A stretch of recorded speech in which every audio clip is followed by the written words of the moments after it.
Behave. I'd like to call this meeting to order, please. If you would stand for a moment of silence and the Pledge of Allegiance.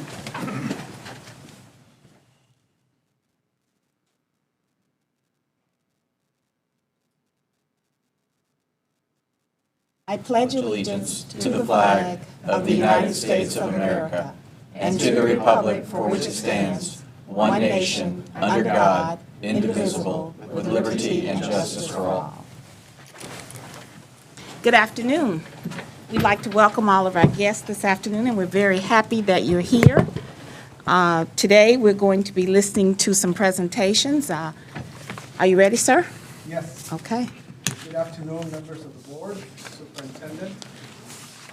This is for the selection for the construction manager for this village's renovation project. The purpose is to select a qualified construction manager.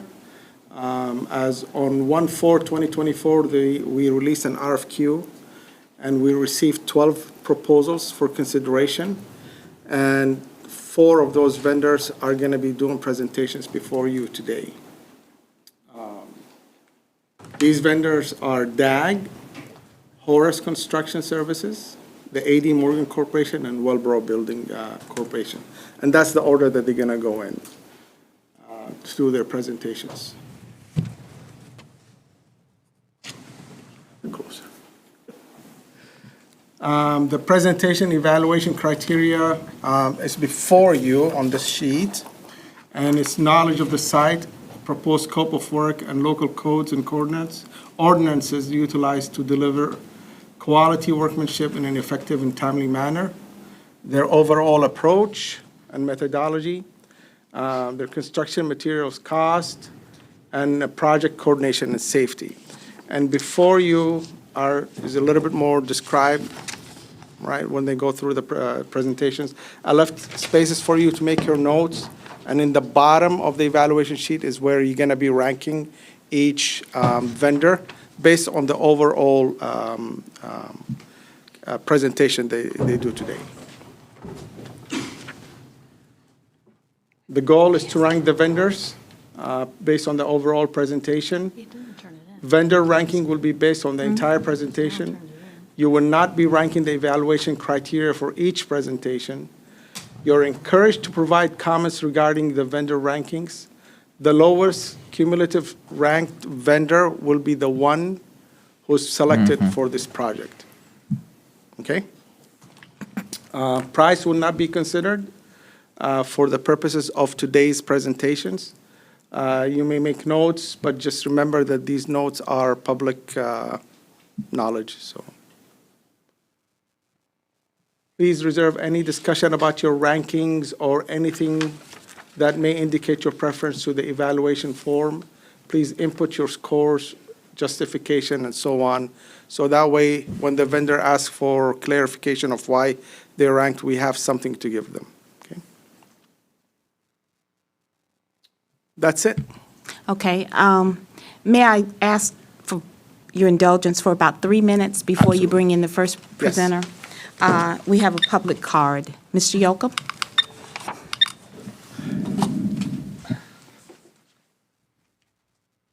Yeah, just real quick, and I'm not talking about your choice of contractors. One is, I just want to give you an early warning. There's a national organization that's been put together with a website called citizenportal.ai. And it's funded by a guy who's made millions in, I forget which one, but one of the really big websites like on finding people's family tree, that sort of thing.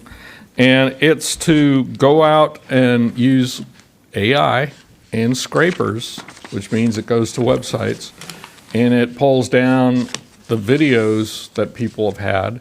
It then converts that to a transcript, and then you can search on it. So you can search on it like for somebody's name, like Bill Mathias, and it might pick up all the videos and the location in those videos of what he said. You know, they just started. They don't have yours yet, but they have, Leesburg has got something like over 100 videos on there. Tavares, because I asked them, they did add Tavares, so they got about 8 of their videos. And you can go in there, and so you can pick some favorite person that's, say, in Leesburg, and you put that name in, or you put a topic in, and it will pop up and tell them. And the whole objective is to find out what elected politicians are saying at these meetings. And it's just, it's already operating. And you get a free account, which you can log into, or you pay something like $99 a year, and you get and the free account is for local and for state. But if you pay the $99, you get the entire country. So you could go out and research topics of interest to you in curriculum or whatever else, and see presentations have been made at other school districts, for instance.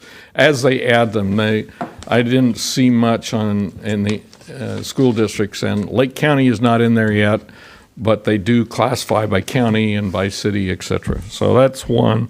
Next is that in the main meeting, and I'll just bring it up now so I don't have to bring it up at the main meeting, is that I sent you all a notice about agenda item 10.03, and that was a request for people to go to a conference. Immediately this morning, I get a call from the superintendent saying that, well, you don't quite understand, and she explained everything to me. I understand it. I think if you need to understand it, I personally think that it should have been better explained, but so that the idea is that anybody should go and look and understand, because it wasn't clear what the objective was. And third, because these discussions here end up being a negotiation. I dug out of my library a famous author's book on negotiations, and I'm going to present it to procurement. It's old, but because that's important when you have to negotiate what your deal is with these different contractors. Thank you. Thank you, Mr. Yocum. We can always count on you to keep us up to date. We appreciate that. Thank you. Yes, sir, we're ready. Ready? Okay, so each vendor will have 20 minutes to present, and then followed by 10 minutes Q&A. Because I know we have the meeting after that. Yes, sir.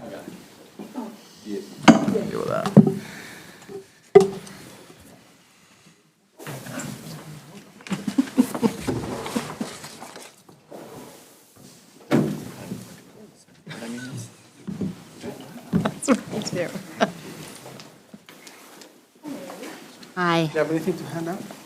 Yes, sir. So, let me go through the rules. The microphone. They've been here before, they know the rules. So you're going to have 20 minutes to present, Thank you. followed by a 10-minute Q&A with the board. I will keep track of the time. I'll let you know at the 10-minute mark, at the 5-minute mark, and at the 2-minute mark. And please, when you speak, we ask you to speak into the microphone. If you feel like you want to walk around, you can grab one of those, or this. How's that? Perfect. It's good. Okay. And this is DAG. So, you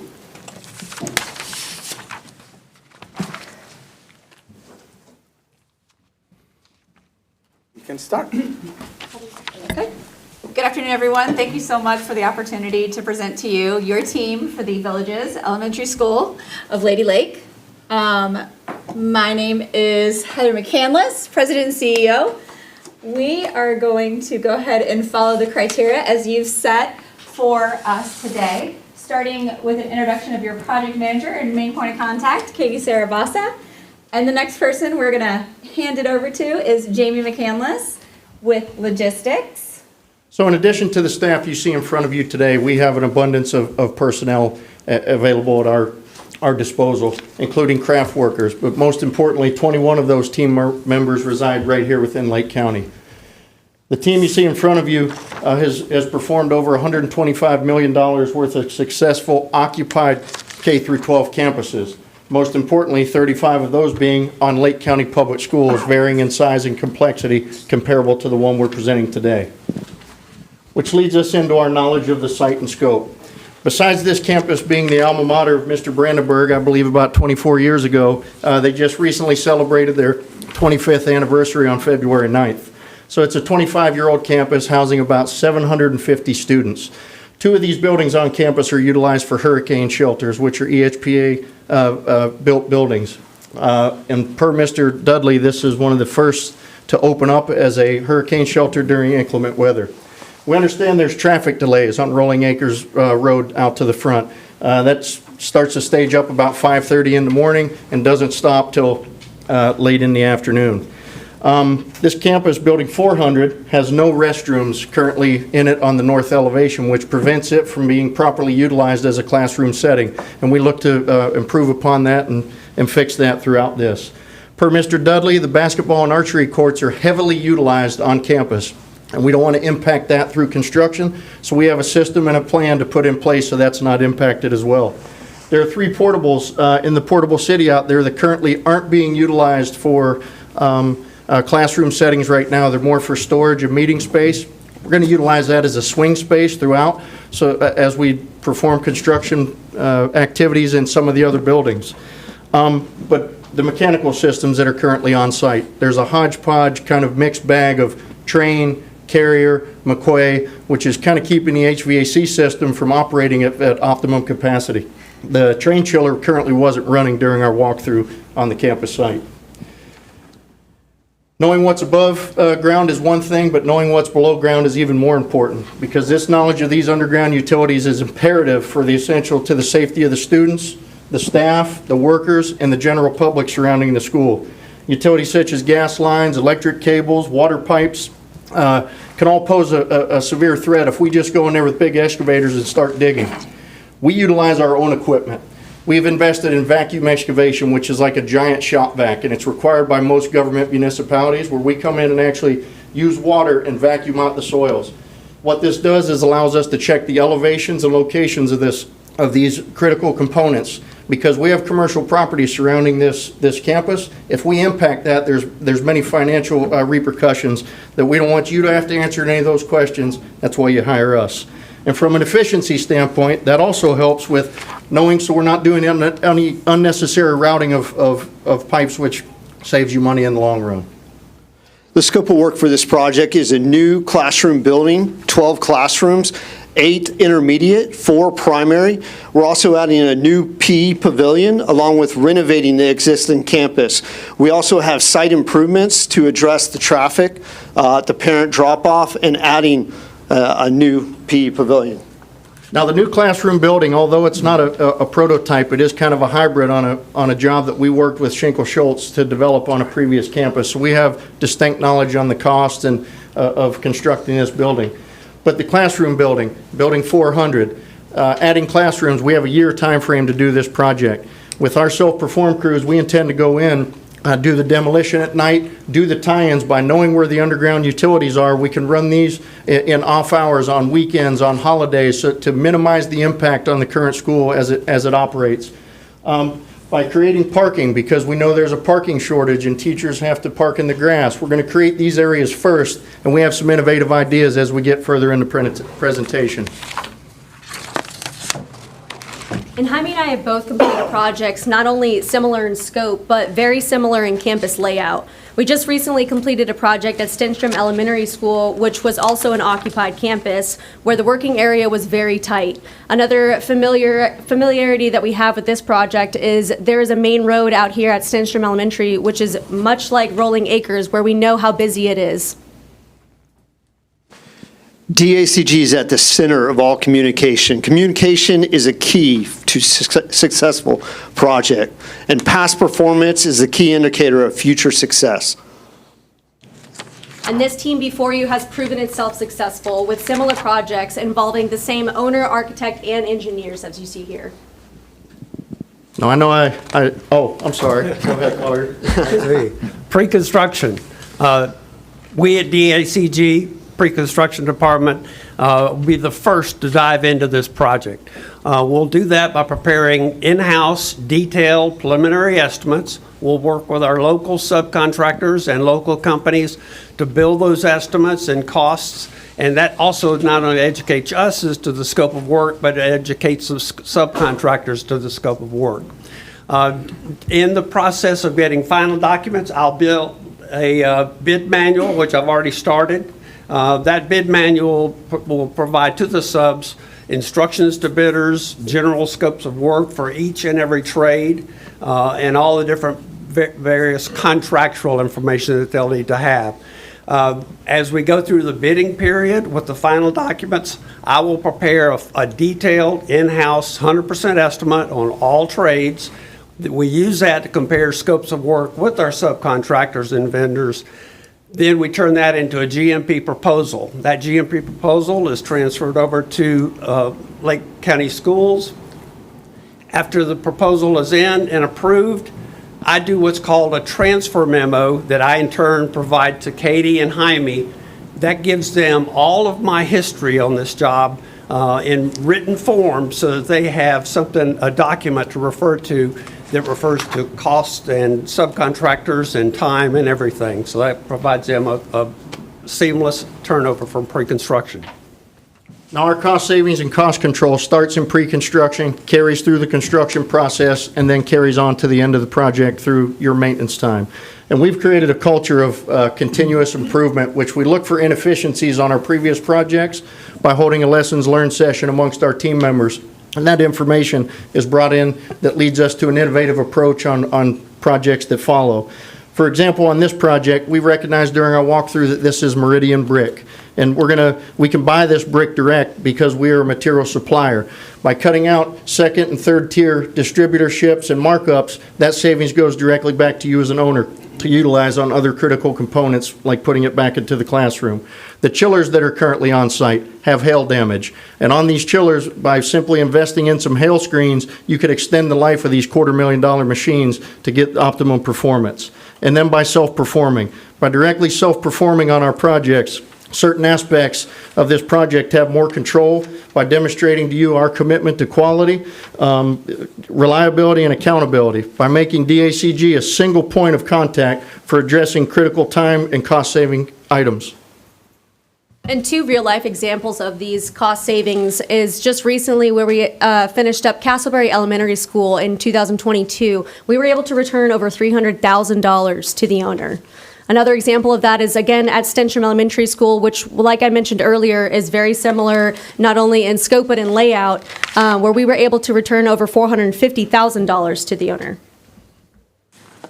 And the success of any project hinges upon effective communication. So to give you guys a quick look at that and how we make that happen, we keep all the stakeholders in constant communication via our cloud-based software, Viewpoint Teams. We keep up to date with technology and early team coordination, keeping all parties accountable throughout the entirety of the project. All of our team members make a true investment in relationships because we understand we can't do this alone. We look for continuous improvement that make our projects run smoothly and give us the desired outcomes in which we strive for. Now, the industry information we gather, like here on this project, we've already reached out to Carrier and got proposals and pricing. And following the submission of this presentation, we've improved upon our lead times, a 31 to 32 week lead time on a 200-ton chiller. Now, since this project isn't designed yet, that chiller may have to grow, but we have some other advantages to explain to you. And that leads us to our scheduling. With this critical information we gather through our partners, we're able to generate our critical path schedule. And this breaks down the project into small bite-sized chunks. This living, breathing document will change as the dynamic of the project changes, and we're able to give this to your facilities team for them to make critical decisions. And Jaime and I are proactively addressing any potential issues by conducting daily, weekly, and bi-weekly meetings to mitigate any challenges that we may foresee throughout the project. Now, an example of this is during COVID when our plumbing contractor, the entire crew came down with COVID and the plumbers were removed for the site and were quarantined. We stepped in with our self-performed forces and excavated all their ditches. The building was built in a 10-month time frame, start to finish, where we moved an owner in. We didn't lose one single day.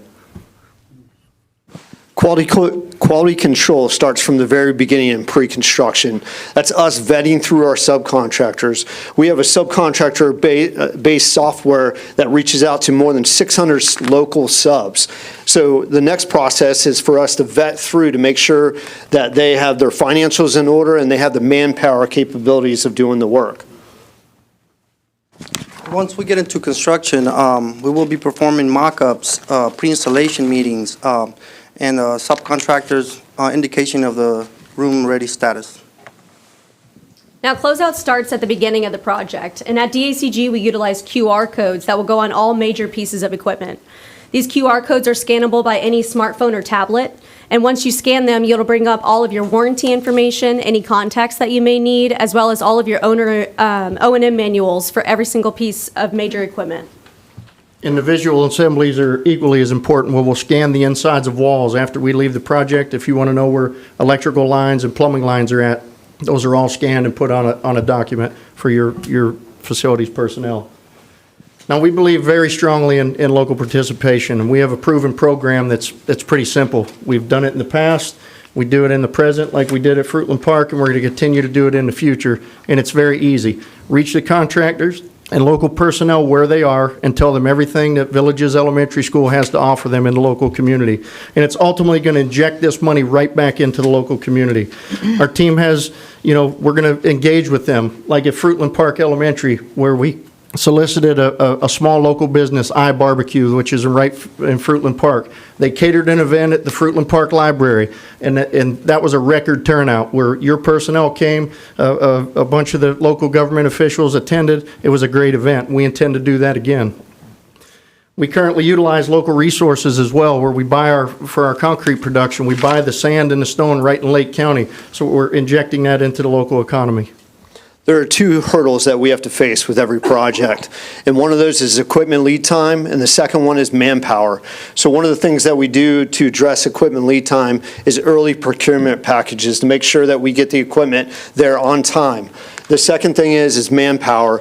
I read an article the other day. It said for every 5 trade workers that are retiring, we have 2 replacing them. So we're aware of this manpower issue.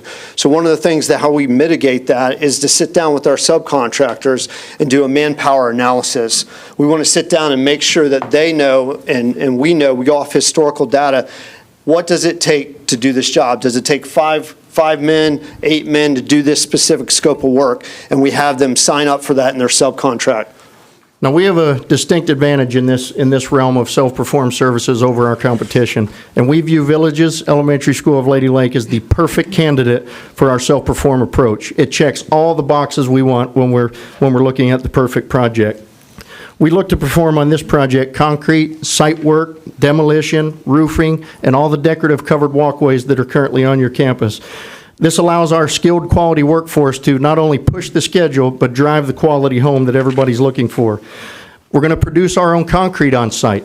This will minimize the traffic impact that's on Rolling Acres Road right now, and our concrete has been designed, engineered, tested, and it gives us the adaptability and flexibility to be able to, at the minute an inspection's passed, we can start producing that concrete, and that's going to be imperative on occupied campuses. And we've had evidence of this alternative savings that your district has previously recognized. Where at Fruitland Park Elementary School, we utilized an old classroom building that was set to be demolished as our office trailer. Typically, that's throwaway money. That money goes directly back into the classroom. At East Ridge High School, our proprietary canopy system saved your district over $700,000 incomparable to traditional systems. And then at Seminole County, $53 million, we saved that district by an alternative roof source. But we're taking this one step further. On this project, we're gonna recognize the savings before we ever put a shovel in the ground. The casting beds at Fruitland Park Elementary School, which is what the tilt walls are currently built on, those usually just get thrown away and hauled away. We're going to crush that material and utilize that as the road base because it's verified PSI. We can use it for your new bus loop, your new parent drop-off loop, and it's immediately available now because we're ahead of schedule at Fruitland Park.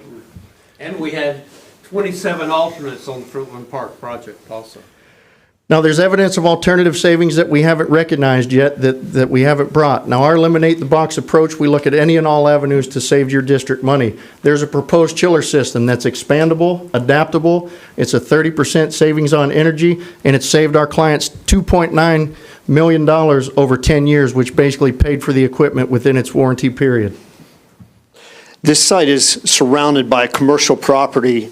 We understand that we're just visitors on site, and this affects Rolling Acres, where we did a little bit of research where that road backs up around 6 a.m., 6:30 in the morning.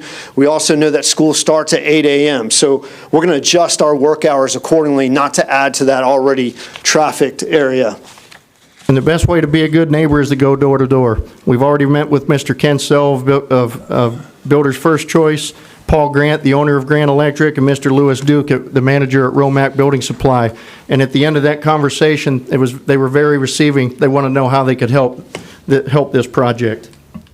That gets us to our proposed site utilization plan. We looked at any and all avenues to access this site, but we found the best avenue that would affect this campus is to put our construction entrance right up front and center, not utilizing the school's current road to impact it, but to set it off to the side to give our own gates, our own fence that doesn't impede with the school's current security system that's on there. We know there's going to be student crossings, but where our temporary construction access road is will eventually be your permanent bus loop, so the material won't have to be removed and replaced.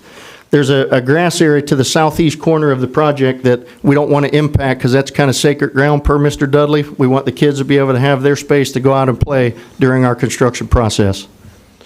Right, we also utilize Bluetooth lock, which allows us to see who's entering at all times. And if you notice, our office is right there at the front. We want to make sure that anybody entering there has their JLA badge. We also do site orientation for every individual that comes on site. That means that we show them the site logistics plan. They're very familiar with it. We have a diverse knowledge of the Jessica Lunsford Act that was put into play back in 2004 and the Marjorie Stoneman Douglas School Public Safety Act that was put in 2018 by Governor Rick Scott. Each person will have a very site-specific safety plan. Bluetooth locks, which give immediate notification to us and the school staff when a gate was open and when it's closed. That's accountability. And bright signs that kind of partner with the school's colors to let them know what's construction and what's belongs to the school. And we know the kids are curious, and we want to fuel their curiosity, which we do by getting them involved in the construction through our T-shirt design contest, which we actually just recently at Fruitland Park had over 100 T-shirt design submissions. We also have in the past done classroom site walks where we show the students everything that's going on currently in the construction. Something else fun that we've done is we have participated in their daily news updates where we give the students engaging construction facts, such as how many elephants worth of steel is there going into your building. Another fun thing that we do is our beam signings, which gives the kids an opportunity to leave like a lasting impression in the building forever. Now, this is where we become more than just a contractor. The 4 firms that are going to present to you today are fully capable of constructing this building, but we look to include the most valuable client that we're building for, and that's the kids. We include them. I made a promise to Ms. Randall, Mr. Parker, at Fruitland Park to include the students, and we've held to that promise. By engaging them and bringing them and making them part of this project, we feel that's very important. So why DACG? We bring solutions to your challenges. We have innovative approach, a partnership that can't be matched, and our self-perform is something that we feel very strongly about, and that it's basically a requirement of this type of project. So this is what we do. With over 400 projects completed on occupied campuses, we hope that you give us the opportunity to show you a real-life example of what a difference DACG can make. And as always, feel free to call Katie. Time.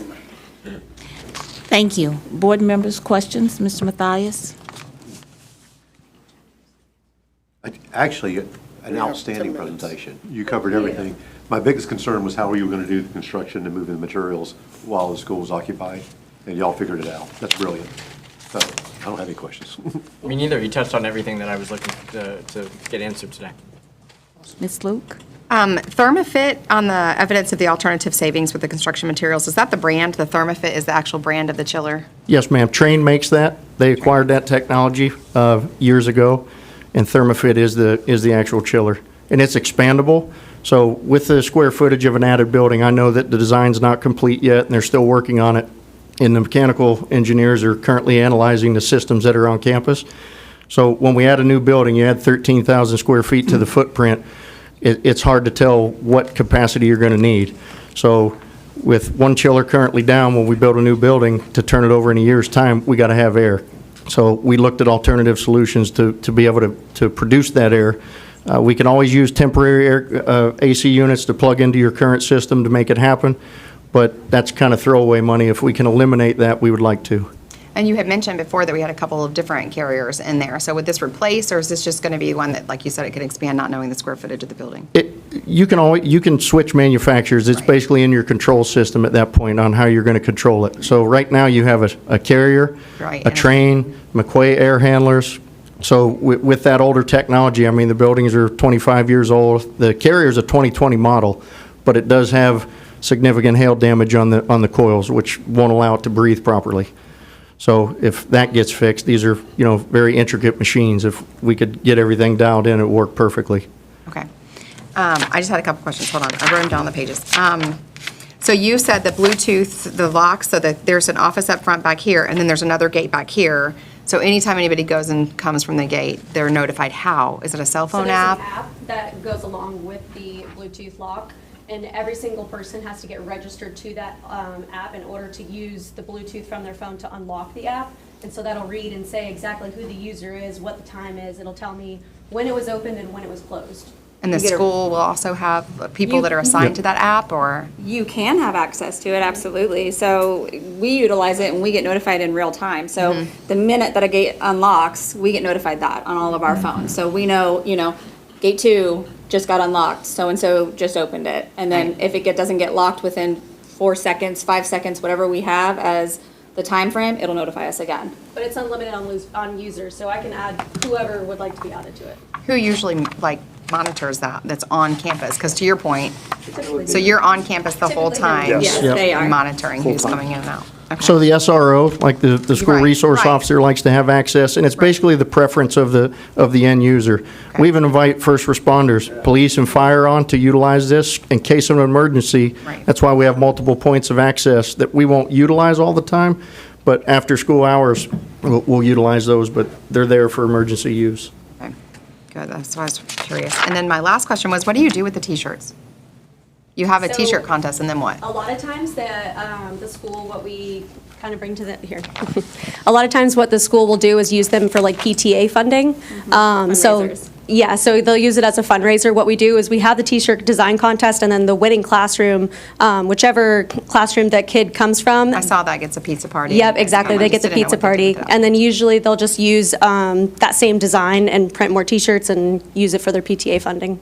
Now, we want to take this one outside the box because, in speaking with Mr. Dudley, this is one of the only schools you have that does not have a mascot. So we would like to be a part of that and potentially with a construction project institute. I'm glad that you clarified, yes, because I was thinking, well, how does that conflict then if the T-shirt's not along lines with the branding of the school? So that was helpful too, so that's interesting. Like the young man or young lady who designs this could have the new school mascot, and we could kick it off with a new building. I think it would be a great, we would love to be a part of that if it does happen. Okay, I think that's all I have. Thank you. Thank you. Mr. Brandyburg? Well, hopefully I don't have to judge 100 mascot designs because I judge 100 T-shirts tomorrow, so thank you for that. Excellent presentation as always. You guys knock it out of the park, so thank you for the time you put into putting this together. I went and met with Mr. Dudley last week. I know he couldn't be here today. Walked the campus in the back with the PE teacher and himself, and their big question was phasing on how we're going to start building the building. And if we can go to the proposed site plan, just a couple slides back. Let's see, yeah, that one, couple bit ahead. Easier to do it on. Yeah, so it was near the end. That one? Nope, the one at the back where you're putting the security fencing with the Bluetooth Oh, okay. locks, I'm sorry. Yes, sir. Boom, boom, boom. That one, perfect. All right, so I can see where the fencing's going. Is the plan, because right underneath that line next to the blacktop or the basketball court is that covered play area now. Is the plan for that to stay until near the end or maybe demolished during the summer? Is that going to be moved early? I'm just trying to figure out how they're going to move. When we did the walk, that could be planned to stay. Okay. Now, for replacement value, we refurbish these all over the state for various districts, where we basically make them look brand new.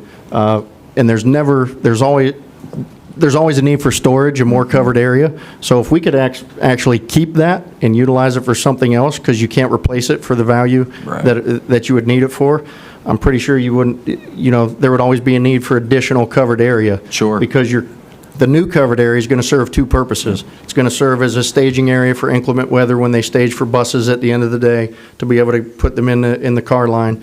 But if it all means we can construct the new building with that currently in place. Okay, well, that's a good thing to look at for sure. One of their other questions was on that basketball court blacktop, thinking with how the site's got to go or how the fence at least needs to go, is the plan going to be to keep that whole blacktop there in its current state after construction, or are we going to move half of it on the other side to the south, or what are your thoughts on? We're going to actually, right off the bat, we're going to cut that in half and Yeah. add to it on the other side. We know it was recently, coated, but we have a plan for that as well, where we Okay. could coat it. The concrete that's used for there, because it's not asphalt, it's concrete, we intend to crush that and use it on site for other things, to recycle it, mitigate the hauling and wasteful spending. But we are going to shift it down to be able to, so he can have his space. And that's something we could do right off the bat. Okay. So he's not without that space. Awesome. Can I just make a quick statement? The Please. construction access road, the reason why we put it there is that's where the new bus loop's going. So once we have that base down, we're trying to be as efficient as possible. So that's why we included it down there. Okay. That all sounds good. Let me see what else. I think that's about it. And you guys think you're going to have enough room back there to mix concrete, do everything else, stage in the back? There's more than enough space Yeah, back there. good. Yes, sir. Okay. And still have a lot of ample play for the kids, so thank you for that. And we- the last question, biggest, or go ahead, Shane. No, I was going to say, we did consider, there is a gate on the back side, on the west side, but there's commercial building. That's back where everything is delivered, and it just was very tight, and we also have deliveries to school. One of our hurdles with putting our entrance to the back is deliveries are going to come to the front. Sure. Now, we're in constant two-way communication. We give the front office one of our radios to speak with the office at all times if a delivery shows up, but we can't monitor when they come in or when they arrive. The last thing we want is at 1 or 2 o'clock is a semi to get tied up in the bus loop, then we have huge problems. That sounds fun. And last one for me, you guys asked it of the subs, and I think it's spot on, and I just, my last big hurdle here is just the manpower capability to do the work. You guys have a big job already with Fruitland Park with a tight deadline, and you're confident you can handle that job and handle this job simultaneously? Absolutely. Okay. We view having close jobs that close to one another as a benefit, Yeah. not kind of as a hurdle. And this is a completely separate team from that team, where we're geared up. Katie and Jaime have worked together on multiple projects, so we don't view this as an issue whatsoever. Good. No, I was just going to say, sharing resources is always a key benefit. So when you have projects that are in close proximity, it actually helps both projects along versus hinders them. That's all I needed to hear. Thank you. Okay, well, that was my question. So you answered it. Very good presentation. Thank you. Thank you. Thank you very much. Thanks for the opportunity. Appreciate it. Thank you.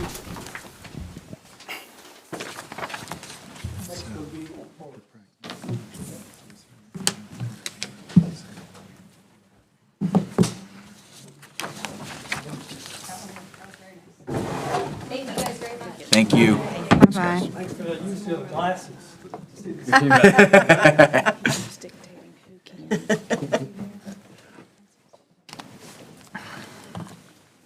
mean, I'm not worried about the lawsuit. I'll call him afterwards and give him my advice, which would be.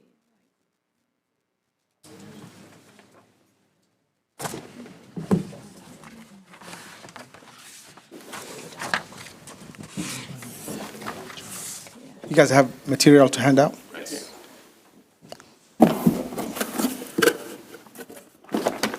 So while you hand out, I'm going to give you the rules. You're going to have 20 minutes to present, followed by 10 minutes Q&A. I'll let you know at the 10-minute mark. I'll let you know at the 5-minute mark. I'll let you know at the 2-minute mark. I ask that you guys all speak into the microphone. If you're standing and you want to walk around, use this. Okay, this is a recorded session, that's why. Smile, you're on candid camera.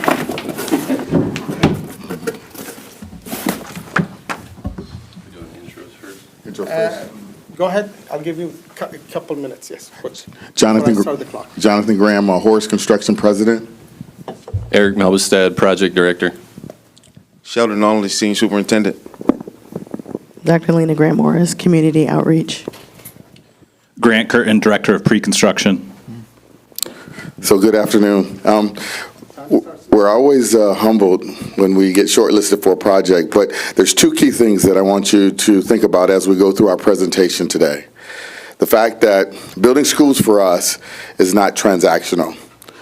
We understand what it does for the community, we understand what it does for the students, we understand what it does for everyone. And you'll see it throughout our presentation. The other thing that you need to think about is the speed in which we need to get started with this particular project to make sure that the funds are there and we have the best relationship with Schinkel Schultz, because we're going to have to be directly communicating with them to make sure that this happens in the time frame that is set out in the schedule. So those are the two things that we want you to think about. Our agenda is very simple: team introduction, project operations guide, and then why choose our team. So really quickly about us and our partnership. It's the Horace Core team, and in the last 11 years, we've done $1 billion worth of school. We focus completely on working on schools, both nationally and locally. We're the #1 school builder in the United States. But because of the national resources, it helps us with the local resources in doing everything the school districts that we serve want us to do. The other thing that is very important is because we have that boutique type of arrangement, we're able to service you in self-performing things, whether it be concrete, whether it be site work, whatever it is that we need to make sure that the projects are done on time. The next thing I want to talk about is our sort of our organizational chart. We know that we're going to be working with David Parker as head of facilities, but also that we're going to be working with Schinkel Schultz. And that, I think, is important, that no one has the relationship we have to turn around the information to you all in the speed in which we need to do it for this particular project. But we've got Eric Melbestad, who's going to be our project director, myself, Grant Curtin, who's going to show you how we've worked with owners to get pricing down on different things, bring up ideas to make sure that you get the best pricing. Then we're going to have Lena, which is our added value, and of course Sheldon Arnley, who's going to be the superintendent who works completely on active sites. One other thing that you need to, and it's going to be very brief, about our company and what we bring to the table. We are a community company. We get involved with the community. And some of the things that you see here is the last school we just built, we gave a $10,000 scholarship. We also have been successful on 200 other projects like this that are very similar to this, active sites during school hours and things like that. So we understand how to handle that pressure. The other deal is 90% of our clients are repeat clients. Some of them we've worked with for over 35 years. So once we get working with you, hopefully you'll see the value in using us and you'll continue to use us. Eric? Yeah, and so just to wrap up who we are as a team, Jonathan talked about Horace Core. We're one team. We do everything together. It's not two separate companies just coming together for this. But what Core brought together to the strategic partnership was the national resources. Everything we do, whether it's the local expertise we bring to the table or whatever national project in the K-12 sector we're working on, it's with the mindset of improving continuously, and that's measured by how do we best serve our clients, right? And so the national summits we have are focused on how do we better serve our clients, and we're taking notes from other states to supplement the local expertise we have here in Florida. And so we're going to transition out of team, and I'm just going to kind of set up the theme of the rest of this. We're not going to hit each bullet point in the RFQ as the order it's listed in. We're going to cover basically our strategy for every project and how you set it up for success.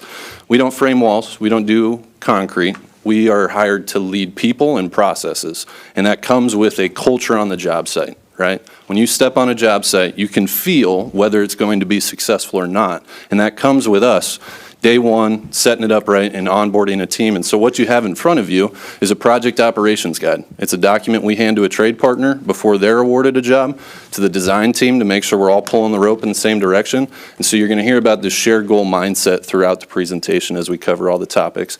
And so first up is, how do we set the project site up? And Sheldon will touch on that. So one thing that we did was investigation work, right? First and foremost is understanding the means and methods of the school hours, arrival time, dismissal time, muster points for the school traffic, and what's their needs, right? So first and foremost, what we did, we faced this based upon the breaks testing and also the logistics that's existing on the site. So what you see right here is our first phase. We thought, well, if we go in summertime, minimize and maximize the production that we can get on off-peak times with no students on site, being able to open up the parking lot so when we do transition for a second phase, here we are, we've opened up a huge bus loop for them and also added parking for the staff. And also getting with the students and also getting with the staff that's on site to get them an idea and understanding what can we better do to assist with the new designs. Second phase, as you see, will be the classrooms, the covered play courts, and also extending the parent drop-off and optimizing the times to go in and do the actual interior work for the renovations. We felt as though that would be the best way to phase it. Community communication. Well, first and foremost, without communication, there isn't any construction that can happen without constant communication, not only with the staff, but the surrounding areas. Understanding the parents' needs upon arrival and dismissal, understanding the staff needs, understanding the surrounding businesses' needs, and what we can do to mitigate them, and also work as a team together, whether it's whether it's putting signage on fencing, whether it be social media ads, QR codes where you can pass by, scan the fence, and you can see exactly what we have coming up and what we have going on in the future. Right here is projects. So one thing that Eric spoke on was projects about the culture, right? And one thing that we embrace is a culture. It's not just your average construction meeting, your average OAC meeting, but it's actually a weekly, daily meeting that we hold with every trade partner on site to understand where we're headed, what's behind us, and what's in front of us, and what we can do to maximize and get the most production at the key times. And so just to supplement that a little bit, you can see the project meeting cadence as a daily schedule every week. We've already established that, and it's worked on with the design team and the trade partners to say, how are we communicating? What is the pulse of this project? And one of those things I'll highlight is a QR code on there for the leadership walks. That's for board members, for key principal design team members to come out, talk about, here's the critical path of the job. How can we as decision makers help this thing be successful, right? And so there's a video in that QR code if you have time afterwards. Yeah, now, these are our contacts. Really quickly, you all can call me for anything. My phone is on at 3 in the morning till about 11, and Eric knows this because we do phone calls at 4 o'clock in the morning, but you can call me at any time. People that work with us understand that, and I will try to give you any answers that you need. But then we have Eric, who's going to be the key between the architect, the subcontractors, and the people working on the project. Grant Curtin is definitely valuable because sometimes you're thinking, Scott, hey, why don't we use this product or do something this way? Well, Grant's going to be available to you to talk to you about why we're doing certain things and what the options are. And then, of course, Sheldon is going to have that communication with the good neighbors, with the making sure the teachers are satisfied, the principal's satisfied, and everyone else around. But all of us will be fully disposable to you all. You can contact us at any time. So you can have the solutions that you want in your mind. Yep. So safety, right? So on every project that we have, it's not just one person being a safety officer. We hold everyone responsible, from the trade partners all the way down to the project managers. Everyone's required to do observations. Everyone's required to check and make sure each individual has a JLA badge, controlled access, anything and everything we need to do to make sure that we separate ourselves from the students and staff in the construction site, whether it be identifying their fire drill muster points, whether it's identifying where we enter and exit. All of this is actually mostly important to us, right? And rewarding those contractors for having a safe environment and adapting to our culture that we hold. One thing about, here we go, it's a three-phase quality that we do, right? So QA/QC is top-notch for us, understanding what it is and giving you the best value of work in a timely manner. Some people wait till the end to do quality control, or maybe not even quality control, but punch list items. Well, we start that from day one. Holding each trade contractor on site, available and ready to actually immediately address any option that we have, whether it's sitting down and talking about the scope of work prior to it being installed, once it's installed, and doing follow-ups with that work. 10 minutes. Thank you. And so you've heard this theme of proactive in safety, proactive in quality. The first step of that quality QA plan was before a subcontractor is awarded, we are going through every quality requirement for them to make sure that they are set up for success before they show up, right? Same thing applies to closeout. It's the last thing that happens on a job, but our first step of every project closeout is as soon as we're awarded, we're putting that strategy together of not only how do we execute the job with success, but how do we close it out timely after construction is done.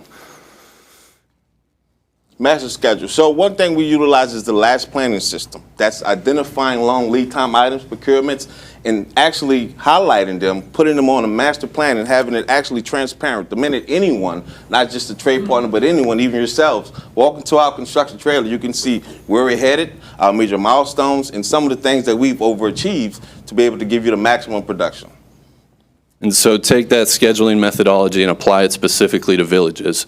This is probably the most important part of onboarding a team for the project, right? The key milestone dates. What is the critical path for success on this job? And so in phase one, how do we maximize the most of that time without active school on site? And then in phase two, we're thinking of the critical lead times for electrical gear for the new building, the top out date, turning air on, what were the temporary cooling measures ahead of that February date where we do have permanent air, right? We're going through a detailed construction schedule with the design team, with trade partners, with everybody involved to make sure we're all pulling the same rope, because that's all that matters, is everybody getting to success on this project. And so we'll transition out of that operations guide and answer your RFQ questions regarding cost control now. Yeah, moving into pre-construction. So we believe the most valuable thing we can provide to our clients is certainty. Certainty that we can build your program, build your project, meet your big picture goals for your project with the budget dollars that you have available to spend. So our approach to providing that certainty starts with having our finger on the pulse of the market. We're building and pricing projects just like this one all the time. We know what market dynamics are going to affect your project. We're going to bring our stable of local trusted trade partners to the table early and get their input on the best way to build the project. We're going to provide you with very highly detailed cost estimates. And finally, we're going to provide you with a pathway to your budget no matter what. And we're going to do that with giving you numerous options to consider as we work through the design and pre-construction phase of your project. So at each of those different iterations of design, we don't just hand you an estimate, we give you a comprehensive, holistic report on the status of your project. It's going to cover everything from the schedule to the market and site logistics and phasing. So with a complicated phased addition and renovation project, we know that the only way to be successful on a project like that is to build the project on paper first, build it virtually before we go build it in the field. So these are all the tools that we have at our disposal. We're going to bring these to the table to ensure that your project is going to be successful. So a big focus of ours during the design pre-construction phase is going to be turning over every rock, looking at the design, scrutinizing it, looking at other ways of doing things, different options for you to consider. Our typical project, this is a list of our typical Val Engineering list that you'll see on a project similar to yours. So real life example of that in action, this is a project that we did recently, similar to your project where the site has some topography to it. We had a fast track schedule, so we sent our drone to the site, did a topo survey well before the civil engineer could, and it allowed us to reconfigure the site, optimize it, and ultimately save that client 6 months in avoiding a wetland permitting delay, allow the school to open a year earlier, and save $2 million in construction costs. When we provide you with these options, we're not just flooding you with emails and information. We have a dashboard that we created. It's a proprietary dashboard that puts all the information that you need to make decisions on all those options right at your fingertips. Another recent example of our approach to value engineering. So we're not just looking at the first cost of an option when we present it to you. We're looking at things like aesthetics, durability, long-term maintenance costs. We're assigning a score to each of those options, each of those factors, and showing you the best value and not just the initial savings for a potential design consideration. So ultimately, our mission during the pre-construction design phase is to maximize every dollar that you're going to spend on this project and be a good steward of your resources. Thank you, Grant. So just as Grant is mentioning that we must be a good steward of the taxpayers' money, and failure is not an option for this project, not making an economic impact is not an option for this project.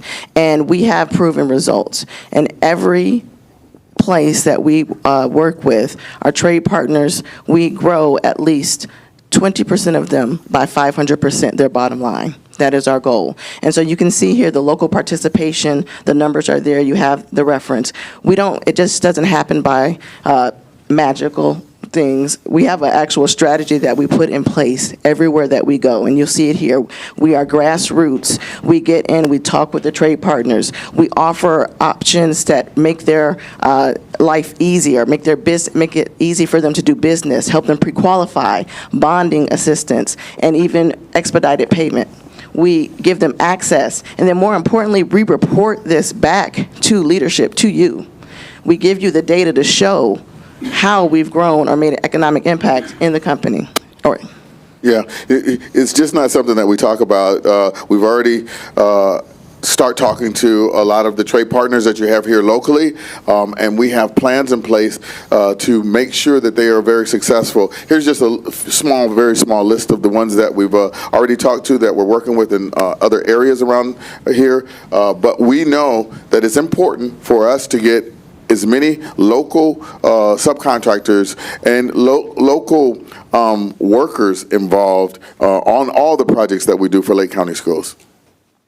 And so in addition to that, we're not only construction on the work site, but in the classroom. And we do that many different ways, apprenticeships, guest speakers. But I think one of the things we really want to show you is 2 levels. We have a construction advisory team where we go out, and you already have robust organizations here. So we partner with all organizations. We bring the curriculum to them. We show them career paths. We take it a step further. We also have a program for post-secondary education where we have scholarship fairs through our Horse Academy arm, and to date, our total program impact has been $88 million. So I just encourage you to scan those QR codes in your presentation so you can see really what we have done to put the students first, because ultimately that is the most important thing. So why choose our team? Safety is number one. Safety of everyone around on this particular active site. So we are active site experts. 11 years Sheldon has worked on active sites, just finishing up a $24 million project on an active site where we replaced all of the air conditionings and the roofing and the cafeteria and new buildings. This team, the safety awards that you saw, we were a part of each one of those ones. We were a part of each one of those safety awards that was gotten. The other thing that is very important, the way that this particular project is, where we have to get in, jump in right away and start working and be with the architect, because it's going to be key for us to be right with the architect so we can help him develop his plans and know what's right or wrong, so we can get contract, so the money can be used, allocated. I think it might be allocated and you have to use it at a certain time, so we need to get in there right away. And so we're 5 minutes from Schinkel Schultz's office. We can be right down there with him. So I think that's important on this particular project. So the active site, getting with the architect and making sure we can get the things done so you have a GMP very quickly. And then the thing that I think is a differentiator is our community involvement. We understand that your job is to make sure that the students are encouraged, that the students benefit. And so we don't do this as transactional, building the building. We get engaged with it by our scholarships, $88 million that we've done in scholarships with the communities that we've been in, by getting involved with the paths, the career paths that you're trying to get your students on. Because like Alina said, you have a very robust program, and we like that because we're trying to help the kids get a career also. And if you look at the QR codes that we gave you, you'll see that we do that without you asking for it. We've been doing it for years and years and years. So look at those QR codes. But involvement, engagement, and now we just want you to ask any question that you have. So we maybe can have an opportunity to do work with you because we want you to be on the list of retaining the client. So thank you. Thank you. Mr. Mathias? So thanks for the presentation. A little problematic for me was extremely generic, like off-the-charts generic presentation. Can you explain to me how you plan to get to the construction site, how you intend to bring materials in? Yep. So for the first phase would be that first phase where we're going to utilize the actual bus loop, the existing bus loop during the actual summertime. But we want to achieve that by actually getting in there ahead of time on the unoccupied time frames of it, which you can go to that slide for me. Almost there. Phase one, we will enter that exact same side right here. Sorry about that, but we will be entering this right here at this bus loop, and the number one will be where our construction fencing would start. I'm sorry, what our GC trailer would be at, and it was spread. Would be where? Number one. Trailer's at number one. All the way back here. Got it. Okay. Yes, sir. So we will try to maintain the same entryway, but our main thing that we wanted to do, and the reason why we have this as the first phase is, once we're doing, we don't want to interrupt any traffic that's already ongoing. We want the students and the parents to still enter the same traffic route that they're doing, as well as the buses.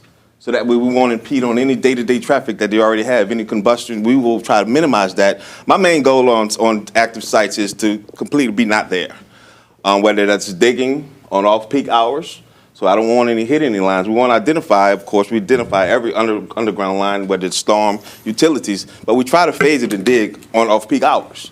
Accidents happen, right? Have you already identified those underground Yes, sir. lines? Yes, sir. Okay, thank you. Mr. Dodd? Wondering about the local labor. Okay, so on your slide, you had put a range of 25 to 99%. That's obviously quite a range. 125 partners you've identified here in Lake County. Yeah. So what would that equate to percentage-wise? Are we on the 25% end or are we on the 99% end?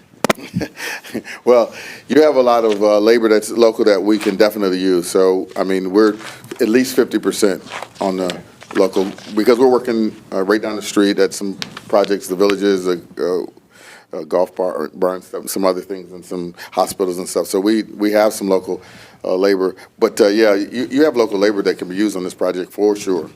All right. I'm also interested more so in hearing more about the engagement with students and staff. I mean, you mentioned a scholarship, but I guess I'm wondering what sort of other activities do you do to engage the students and staff and get this to be an exciting experience for them? So, oh yeah, definitely. So if you look at the QR codes we have actual results of us bringing, like she said, we have a construction advisory committee, but we bring the kids out to the project. We walk them through everything that we're doing, and it's shown in those videos in the QR code, but it lets them see real life what's happening. Actually, the one that we have, Sheldon was the superintendent on the project. It's a $58 million project that he was a superintendent on. But it takes them through that. But we also we just finished interviewing myself. We went to each of the schools, and we talked about career programs and internships. And last week on Thursday, one of the kids was trying to decide whether he was going to go to University of Florida to do engineering or start working for an electrical company. So we had a conference call with him, talking about what he could do as far as coming and starting to work as actual electrical. So we do a lot of that. I mean, I know I'm going into detail, but we do. Pretty ambitious for this age group. But I'm just talking about for your school district in general. Okay. No, and so it's school district in general. And then we set up QR codes that they can follow what's going on the site for the smaller kids. We do that all the time, so. Okay. And outside of the example of your topography and drone footage and so on and so forth, what are some ways that you've saved customers some money in projects that would be similar to this? So, you're talking building materials or so processes that you might use? Yes. More. So a lot of times, air conditioning. On air conditioning, we went in because everybody had high numbers for air conditioning. So we went in as a national buyer, and that's there you go as our ability as national. We went in as a national buyer and was able to reduce the cost of what Carrier and Trane and some of them were giving for air conditioners by 20%, because we went on a national level and said, hey, we need this. Even though this is a small project, a smaller project, we buy from you nationally. So give us this discount on it. That's one example. We deal with people with kitchen equipment and things like that. We deal with them and get lower numbers because we've helped the manufacturers. We have so many different ways that we've helped the owner. Once the owner decides what they want, hey, we go investigate. He's shown you just like the depth of investigation we do when you give us what the program is, or when we help with the program to get those savings. All right. Thank you very much. No further questions. And you mentioned that you had some, I think I wrote it down. You do self-performing. Yes. What do you do? What is your self-performing? Metal framing, concrete, flooring, and plaster work, which is plaster and stucco work. Those are the real self-performing, and we do options, and we do that with schools, with hospitals. Okay. Yeah. And you guys haven't worked with us before, is that? We have not had the correct? opportunity to work with you all. So why now? Why? Yeah. Yeah, why now? First of all, we think that you're a good client. Like I said before, we specifically deal with schools for a reason. It's not transactional for us. The reason that I'm still in business, actually, or I do business, is because I like to help kids. My CSO, we specialize in trying to give opportunities to kids and get them on the right career path. It's something that's near and dear to our heart. So you're a school district, and you all actually have a very nice, robust career path that you try to put your kids on, and we like to partner with that. So it's beyond building the buildings for you. And we like to service the client, and we've been able to stick with all the clients that we've come with because of our core values.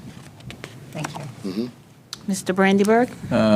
First one, just to make sure we're on the same page here, are you guys planning on self-performing work on this job or not? Because I thought you said we're hired to lead people in processes. I was thinking that. Yeah. The point I was making was you don't hire us for our self-perform. You hire us as a CM to lead the people and processes. That is a value add that we have. Should we have trouble with the bid market for framing, we are a Got the solution, capability right? to That's an additional value Okay. add. That helps. My questions are going to be more on the phasing. You touched on phase one. On phase two, that second slide, if we can go there real quick.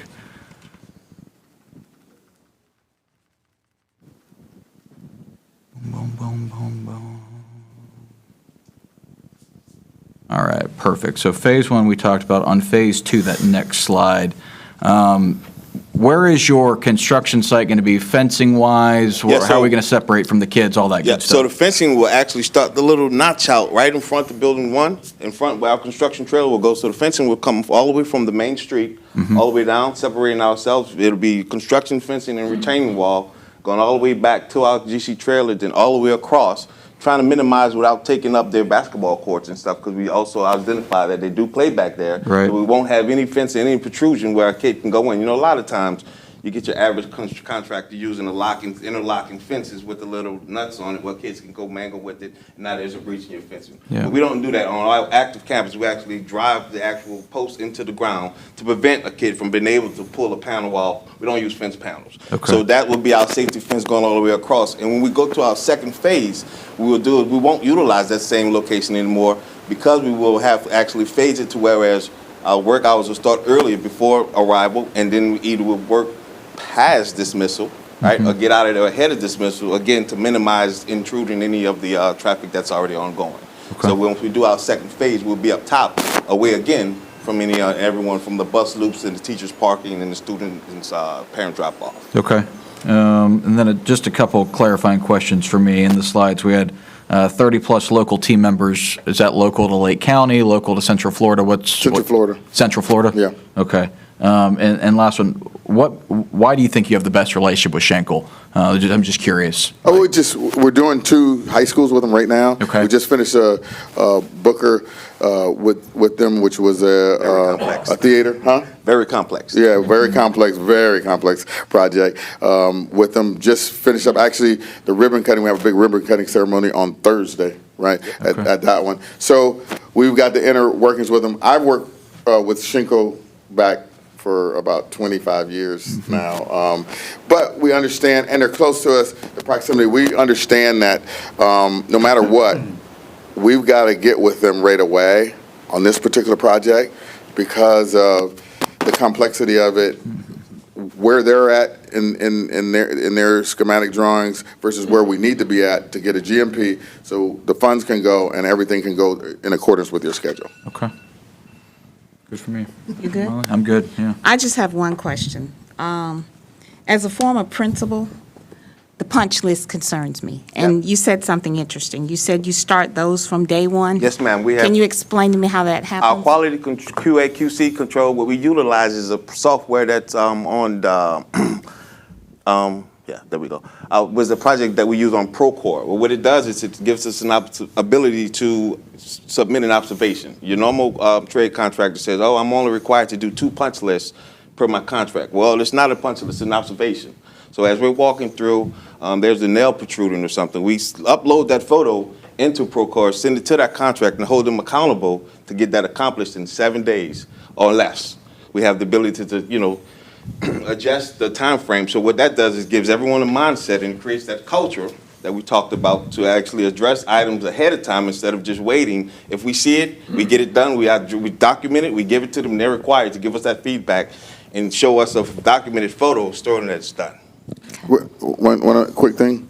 So, being a principal, commissioner, board member, Cunningham, he has a relationship with about 8 principals because he does only active sites, and he has a dinner with them all off the ones that he's done because he's grown to have a great relationship with all the principals. In fact, we have one principal that they come in and say, the staff goes, this is the worst principal.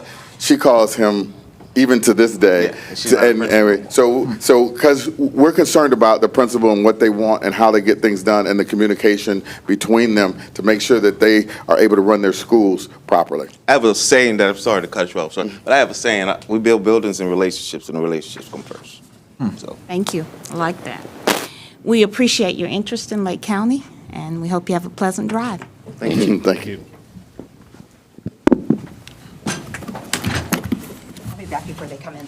Just gonna go.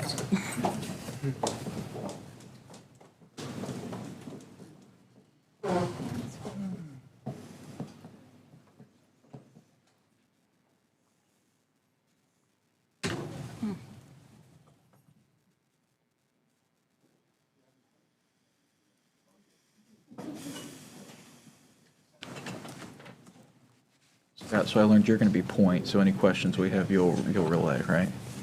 You know, he said my name because I had looked around. I was the only one looking at him, and everybody else had their head down, so he started talking to me, and I'm hate to tell him I can't vote.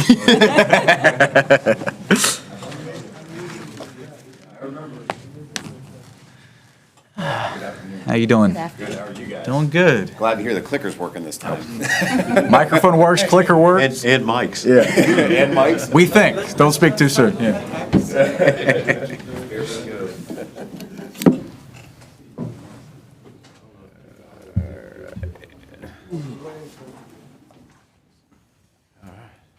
I think you could start, because it's just the introduction.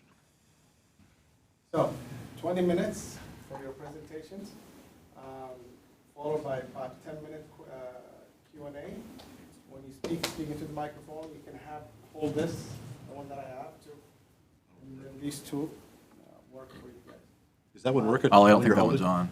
It's not as loud as it was before.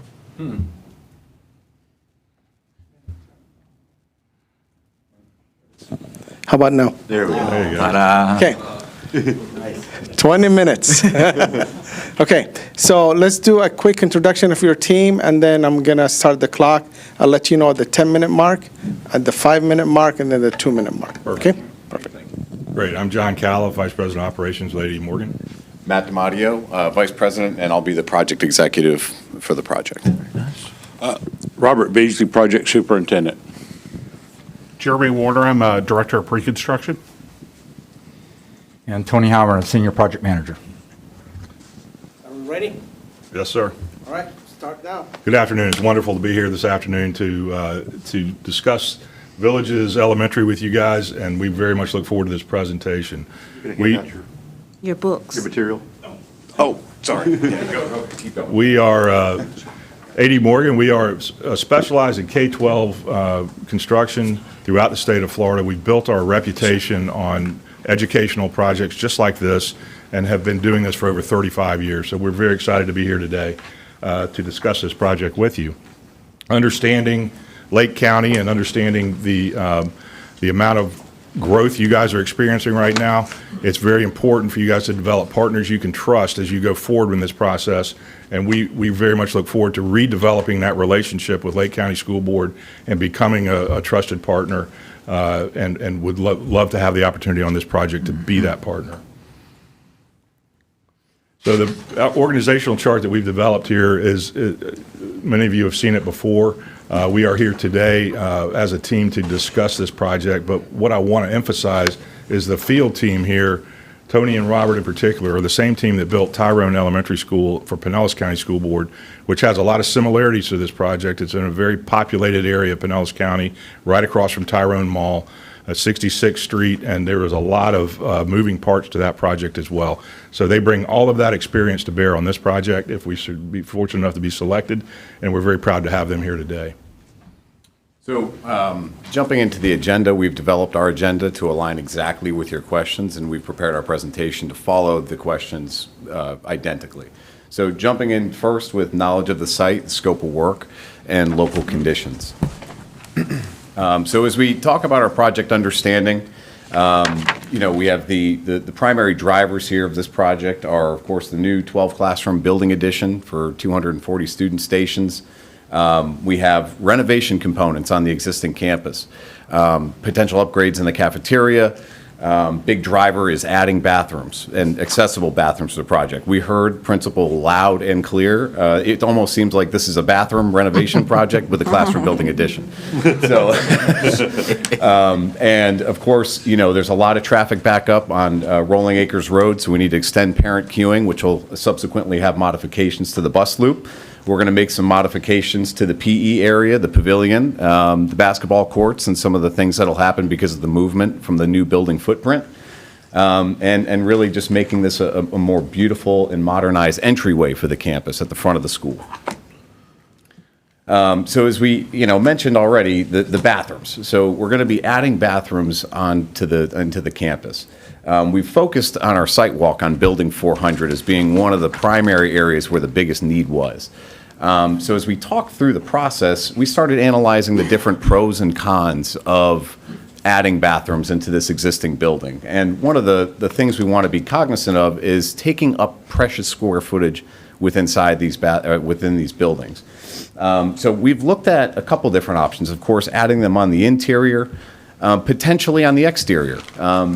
The principal was very clear that there are several events throughout the year that happen in this beautiful courtyard right outside Building 400 with no access to bathrooms. So potentially adding them on the exterior would be a benefit to also, give the students and teachers access to the restrooms that they need, but also for the events. There are pros and cons to both approaches, but we have a couple different options we're going to talk through with prefabricated options that can help with minimizing disruption, meeting the schedule and budgetary requirements for the project. So as we talk about our knowledge of the site and how we're going to function around the campus's operations, We have an 8 a.m. drop-off, 3 p.m. dismissal. Wednesdays are early release, 2 p.m. So we're going to function around those hours. We're going to be extending the parent queuing loop and making different site accommodations, and of course, adding the new 12 classroom building. And as we analyze the site, we need to be making smart decisions for how we're going to reconfigure the site. So we've done a contour elevation study of the map so we can do a cut and balance analysis, so we can make smart decisions about whether or not we need to import soil onto the site or have a balanced site so we don't need to spend those extra dollars on importing new material. We've also started studying the underground utility conditions. It's important that we coordinate these well in advance for not just our new building location, but also as we're adding bathrooms into these facilities, finding the most efficient and simplest way to connect to the existing infrastructure on the campus. As it relates to the local conditions, we're very familiar with all the processes, local codes and ordinances. As we talk about what's really important for this project, site plan approval is going to be a key element so that we can start moving dirt as quickly as possible. So partnering with Schenkel and their civil engineers is going to be key, and we've been doing that a lot recently on these fast-track projects to work through the Water Management District to get them moving. We've started with mass grading permits that have allowed us to start sooner than what would typically be anticipated. So we found creative ways to work around that process. And then SREF, of course, we're very familiar with SREF, and our review of the design documents will, be in conjunction with the SREF requirements. So moving into overall approach and methodology, it starts with one team. As your construction management partner, we're the quarterback. We need to disseminate all the information to all the team members and keep everybody aligned. We're going to start with a kickoff meeting to get all the objectives for the project, all the requirements, and really understand how the school needs to function, which will really dictate how we function from a construction perspective, not the other way around. So we need to, build that village, build that community as a team so that we can all step forward and make sure that this is a very successful project. And as we establish the initial budgets for the project, what we're doing is kind of setting a milestone of, we know what your budget is, we want to look at all the options that you have, and then we want to provide those detailed breakdowns as we work our way through the initial drawings and get through more and more detailed drawings. We provide more and more detailed estimates, but also looking at a typical schematic, design development, construction document process. We can also expedite that process to meet the schedule needs.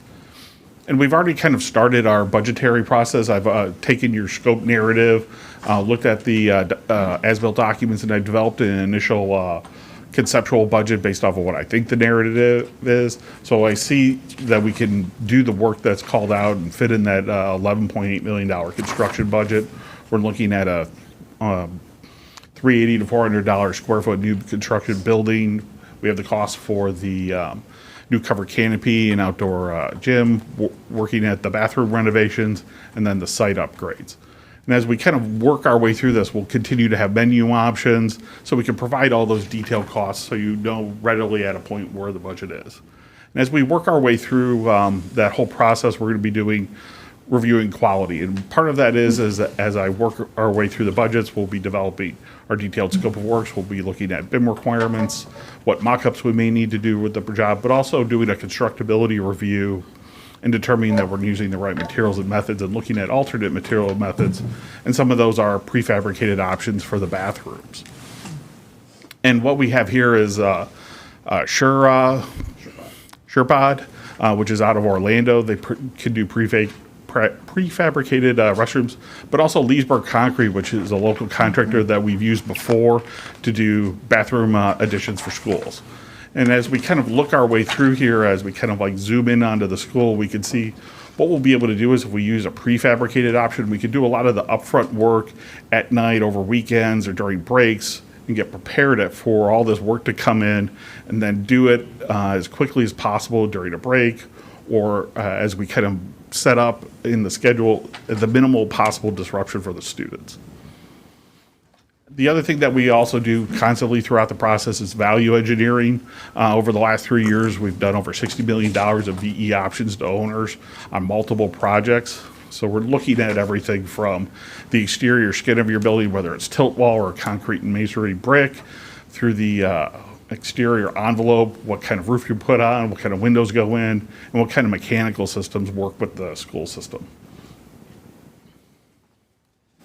So we put together a specific preliminary schedule for you guys, specific to your project. So this, we take and develop that into a project master schedule in P6, so it's a whole lot more detailed schedule.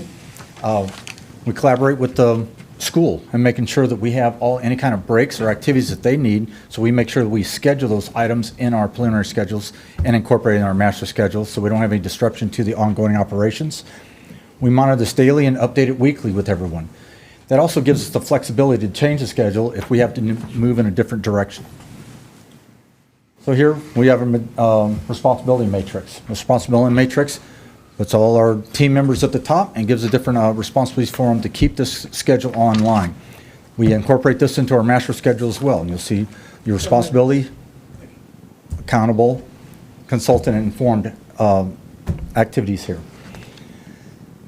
Finally, we use a 3-week look ahead. We break that out of the master schedule, so it's a lot simpler to look at, see your activities for your next 3 weeks.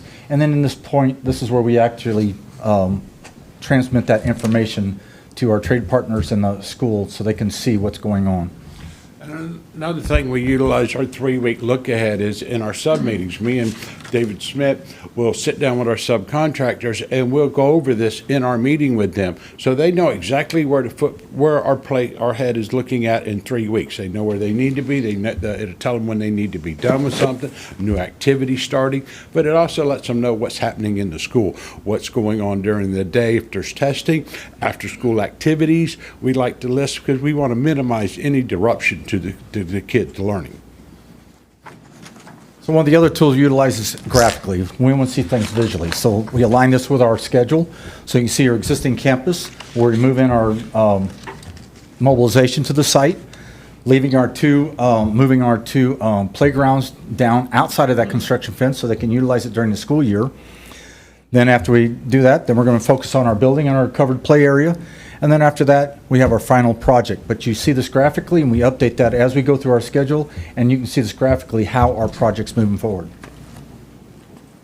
One of the questions was local participation. We want to establish right now 50% local goal participation.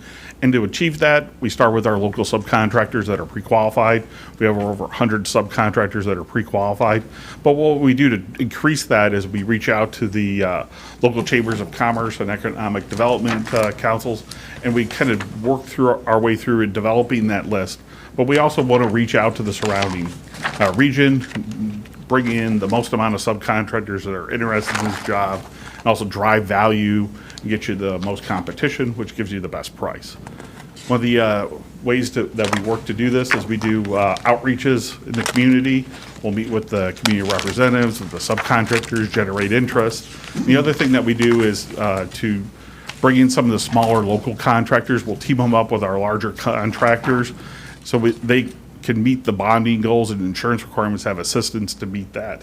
And for example, in there we have 5 projects that we just recently finished for Polk County Schools, and we've achieved 57% participation on Southwest Middle School and averaged over 40% on all the other projects. So we're always looking forward ahead, and for our closeout, we expedite our closeout. We utilize ProPlan. ProPlan is a program that we QR code all of our operating equipment. That's where the person can use their smartphone or their iPad. They can pull up the QR code, and it gives them all their warranty information, all their operation and maintenance manuals, and all that's for our documents. Also in the warranty period, under single source contact, you have any warranty issues, you call me, I will coordinate that effort. As we look at construction materials and costs, we all know that over the last couple of years, we've seen some pretty substantial increases in material. So what we need to do is mitigate this. We do a monthly report to all of our owners, looking at where the market is currently. Last year, construction prices were pretty level, but they did go down. So what we do to mitigate all of this is look at what we could do to, we pull our subcontractors, what's looking like it's escalating, what looks like it has a long lead time, and we do an early release package. We buy all this material ahead of time. We lock in the prices, not only lock in the prices, but make sure it's there on time for the schedule. We don't have any interruptions. As we do this, we can also leverage all your order direct purchase program, maximize sales tax savings. For an $11.8 million job, we're looking at approximately $177,000 in sales tax savings that we can bring that job. We're very successful in maximizing sales tax savings on projects. Another one of the questions was examples of actual cost savings for materials. One of them that we just recently did for Blackburn Elementary School in Manatee County was they had a proprietary train control system. One of our mechanical contractors proposed using a non-proprietary Delta system. It's saving them over $400,000. During when material was becoming very difficult a couple of years ago, you couldn't find a roof joist anywhere in the country. We were doing Gardner Elementary School. We worked with the architect. He switched from a traditional roof truss design to a structural steel beam design. Not only did it keep the job on schedule, it actually saved money at that time. Now, let's take a moment and talk about project coordination and safety. Here we looked at your site. We realized a big major highway at 27 and coming down Rolling Oaks there. Acres, rolling, yeah. Sorry. But we've recognized the neighborhood, some businesses on the south side of it and everything. So we're familiar with the area in order to make our site utilization plan to help us be able to get onto the property and get off the property. But as you notice, and Matt has said, we've noticed your start times of the school and when it gets out. So what we're looking at is offsetting our construction time so we don't interrupt the typical school flow of traffic. We're out of the way until that's settled out, then we come in there and do what we need to. So the school, it's construction. There's going to be some interruptions, but we try to minimize that to where we don't have little Joe going home and telling Mommy the machine was making noise all day and I couldn't study and I got an F on my test. So I am the main point of contact, and one of those tools we utilize is Procore. Procore is that single source data reporting system. It's available to you 24/7. So it sees all of our daily reports, our photographs, all that kind of stuff. You can check in on that at any time. So communication with the local community is critical, particularly in projects like this where we're surrounded by commercial area, we have residential area that we're working around.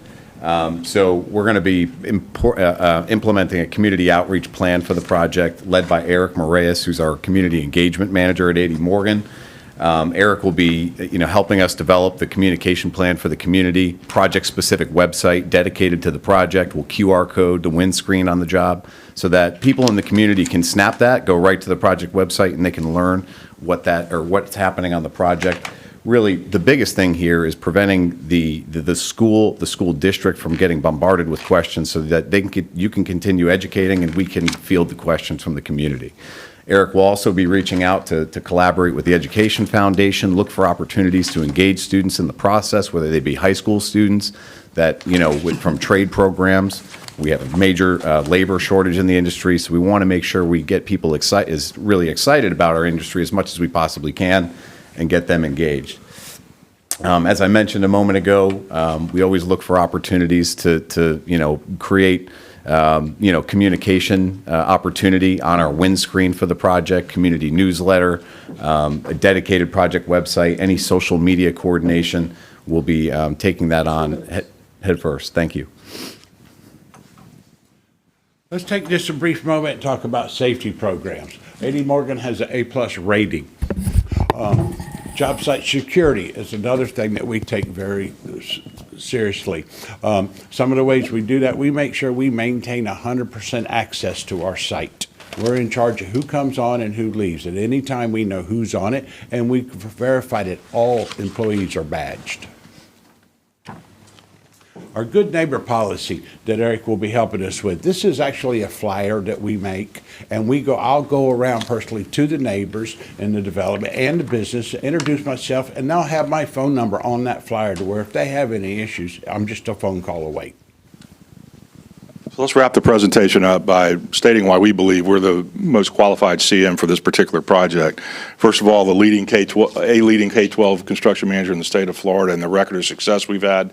And the budget and schedule certainty is certainly something that we're proud of through the course of time. But most importantly, it's about the relationships and about re-engaging with Lake County schools. So with that, we very much appreciate your time and attention here today, and we are open for any questions you may have. Thank you very much. Thank you. Great job, thank you. Mr. Mathias? This is a bit more for my edification. When you mentioned the bathrooms, the restrooms, looking at the design going inside versus outside, now Schinkel Schultz has already been hired and they're designing already. Correct. So are we paying for them to do a second review of this? Well, we're not privy to what they've done yet. I mean, I would love to have that information on the front end. It seems like to me that if they're already in the design phase and we haven't picked you. Well, what we've been told is they're in a schematic design phase. Have they submitted schematics yet? You guys will be involved. You work together on both the design and Right. And I think too, just from our perspective, we didn't know what direction Schenkel was going, whether they would be interior or exterior. So I think what we're trying to convey is that we have options for whatever that design may look like that Schenkel's developing right now. So I think we have opportunity to find prefabrication options that would work with either solution, interior or exterior. Really, I think was the point we were absolutely conveying. We're not playing architect. We don't want to be an architect.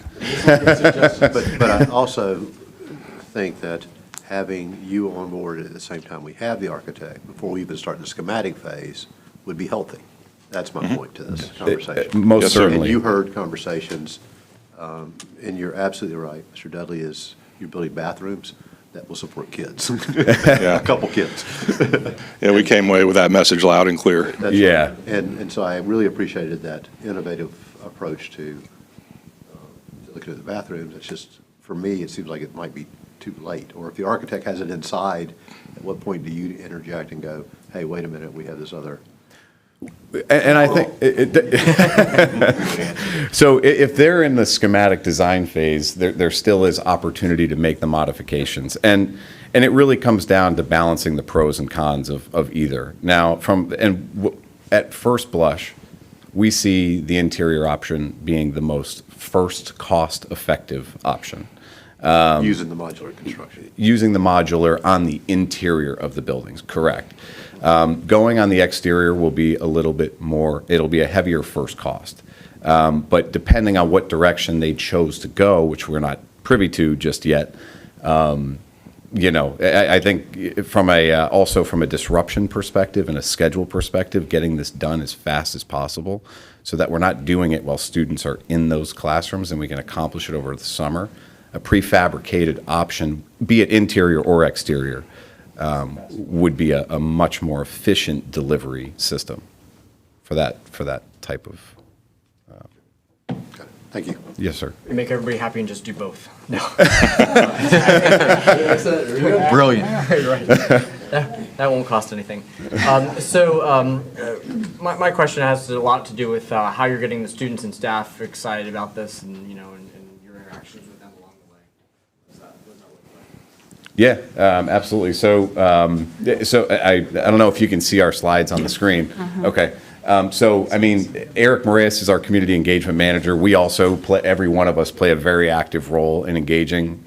Like with Principal Dudley, we'll be sitting down with him, understanding the rules of engagement, right? We're dealing with elementary school students, so we want to be cognizant of the age difference there.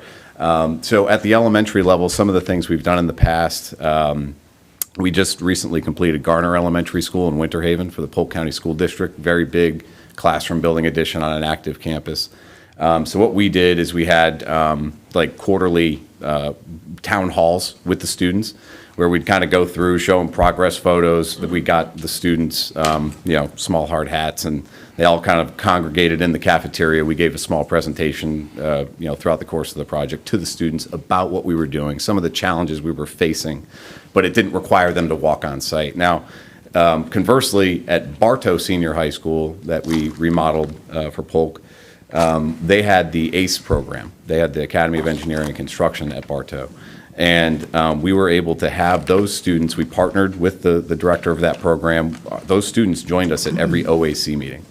And they were able to witness that process. And then how we worked issues out with the architect, how we managed schedule challenges. And then they would walk the site with us after that was over with our superintendent. And then he would give them, kind of an overview of what we have going on and those sorts of things. So those are just a couple of the ways.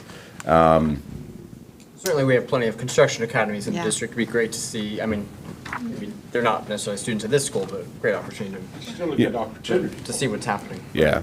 And what's really exciting for us is that 2 of the young people from the Bartow program are now interns for us. Nice. So, Very good. yeah. All right, thank you. Yes, sir. Yeah, I don't have any questions. You guys did a great job. I think to Mr. Mathias's point, how long does our crossover take in regards to the architect and then the construction management? How long do we? As soon as the award, they'll have, whoever wins will have no more than 45 days to come to terms. Okay. So after that, they can work. Okay.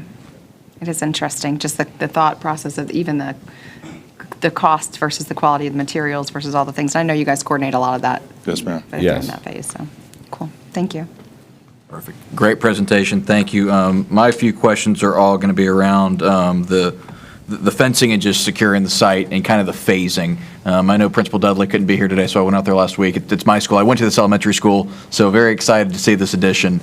And his questions were all around phasing and how we're going to start the project 1, 2, 3, and trying to figure it based on these sites or these schematics. And I know they're all approximate, of course, but like on that one where you're on right now. Yes, sir. Is the plan to encompass the entire basketball court during the construction phase, at least for that initial, and shift all of PE to the south, where those 2 playgrounds are going to be built, and have that area as the self-contained PE area for now? Correct. So, and you have to forgive us. So we received sort of the schematic plan that Sure. I think Schenkel used for their presentation. Yep. We studied the building footprint and how the building sits in relation. So it's almost a mirror image of the building adjacent to it. Correct. So with the amount of footage that you have to take to build the footprint, Yeah. you're going to really encroach on that area. So from a point of safety and being too close, we need at least 30 feet from fence to building. Sure. That would just impede on that. So our plan is to, knowing that the basketball court is shifting. Yep. We don't know exactly how far it is, but our thought was to reuse as much of that existing court structure as we could. Yep. Unfortunately, I know it was just restriped and refinished. That is what it is. Yeah, that's okay. So, but Yeah. we can get it outside of our fence line if that's where the final footprint is. You just don't want to move it twice. Agreed. So if that does work based on the final design plan, we would like to get it out of there so the students can have it, because we Yep. know there's archery there. Yep. There's several things that they use that for. But most definitely getting the playgrounds relocated south, Yep.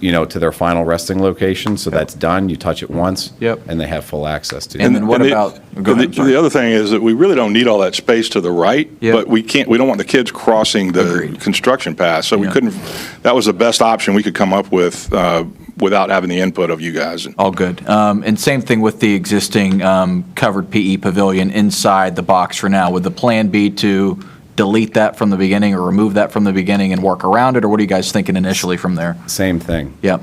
It appears initially too close. Okay. For safety. I don't disagree with that statement, just curious. So no, Yeah. that all makes sense. And then, so that entryway down by the bus loop is going to be main point, entry, exit? The thought process there was that's where the existing curb cut is. Yeah. We don't want to do a second curb cut. That'd just be too intrusive and a laborious permitting process. So, coming in after the buses are gone and working a later day so that we don't impede on the traffic. And also cutting in quickly. So as you come in the existing entry, just turn down and follow yourself down the fence line. Yep. And staying out of the... And lastly, would you guys think that you'd want to build the new bus loop route early or late? Where would you put that? Well, in the phase? so it's a function, so it needs to be done during a summer. Yeah. And so it's really going to be a function of how complete the design documents are. And that's what I mentioned earlier in the beginning, the site plan approval process Yep. through the Water Management District is going to be key, because Without that, we can't move an ounce of dirt. Sure. So if that is, which we don't know yet, if that is in a ready position and civil's farther ahead and we have the opportunity to start this summer, we could theoretically get that done. But it's a function of where we stand in design. But it's going to have to be done during the summer. Perfect. It's just too disruptive. All good. That's all I've got. Thank you for your time and effort. I appreciate it. Since this campus, has students and faculty on it, how are you going to handle the punch list? We would schedule in the master plan, the master schedule, a 30-day period to punch it out prior to giving it to you. Okay. So we would complete that activity before we gave it to you. Yeah. Thank So we're targeting substantial for June, substantial completion, which June of 25. Mhm. Which leaves, we aim for zero punch. That's always the objective. That's a There's good always goal. something. There's always something. And but that 30-day buffer between June and August, when the students arrive back and the teachers come in for their spaces, is our period to get things buttoned up. Okay. Anything from anyone else? Good. Thank you. We appreciate your interest. Yes, ma'am. Thank you. Thank you. Appreciate y'all's time. Thank you, guys.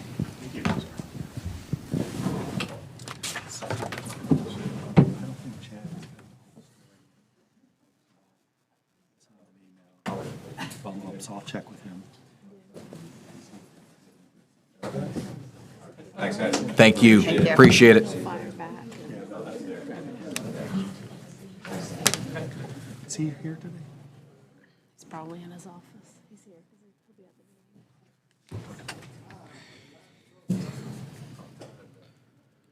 Oh, brother. One more.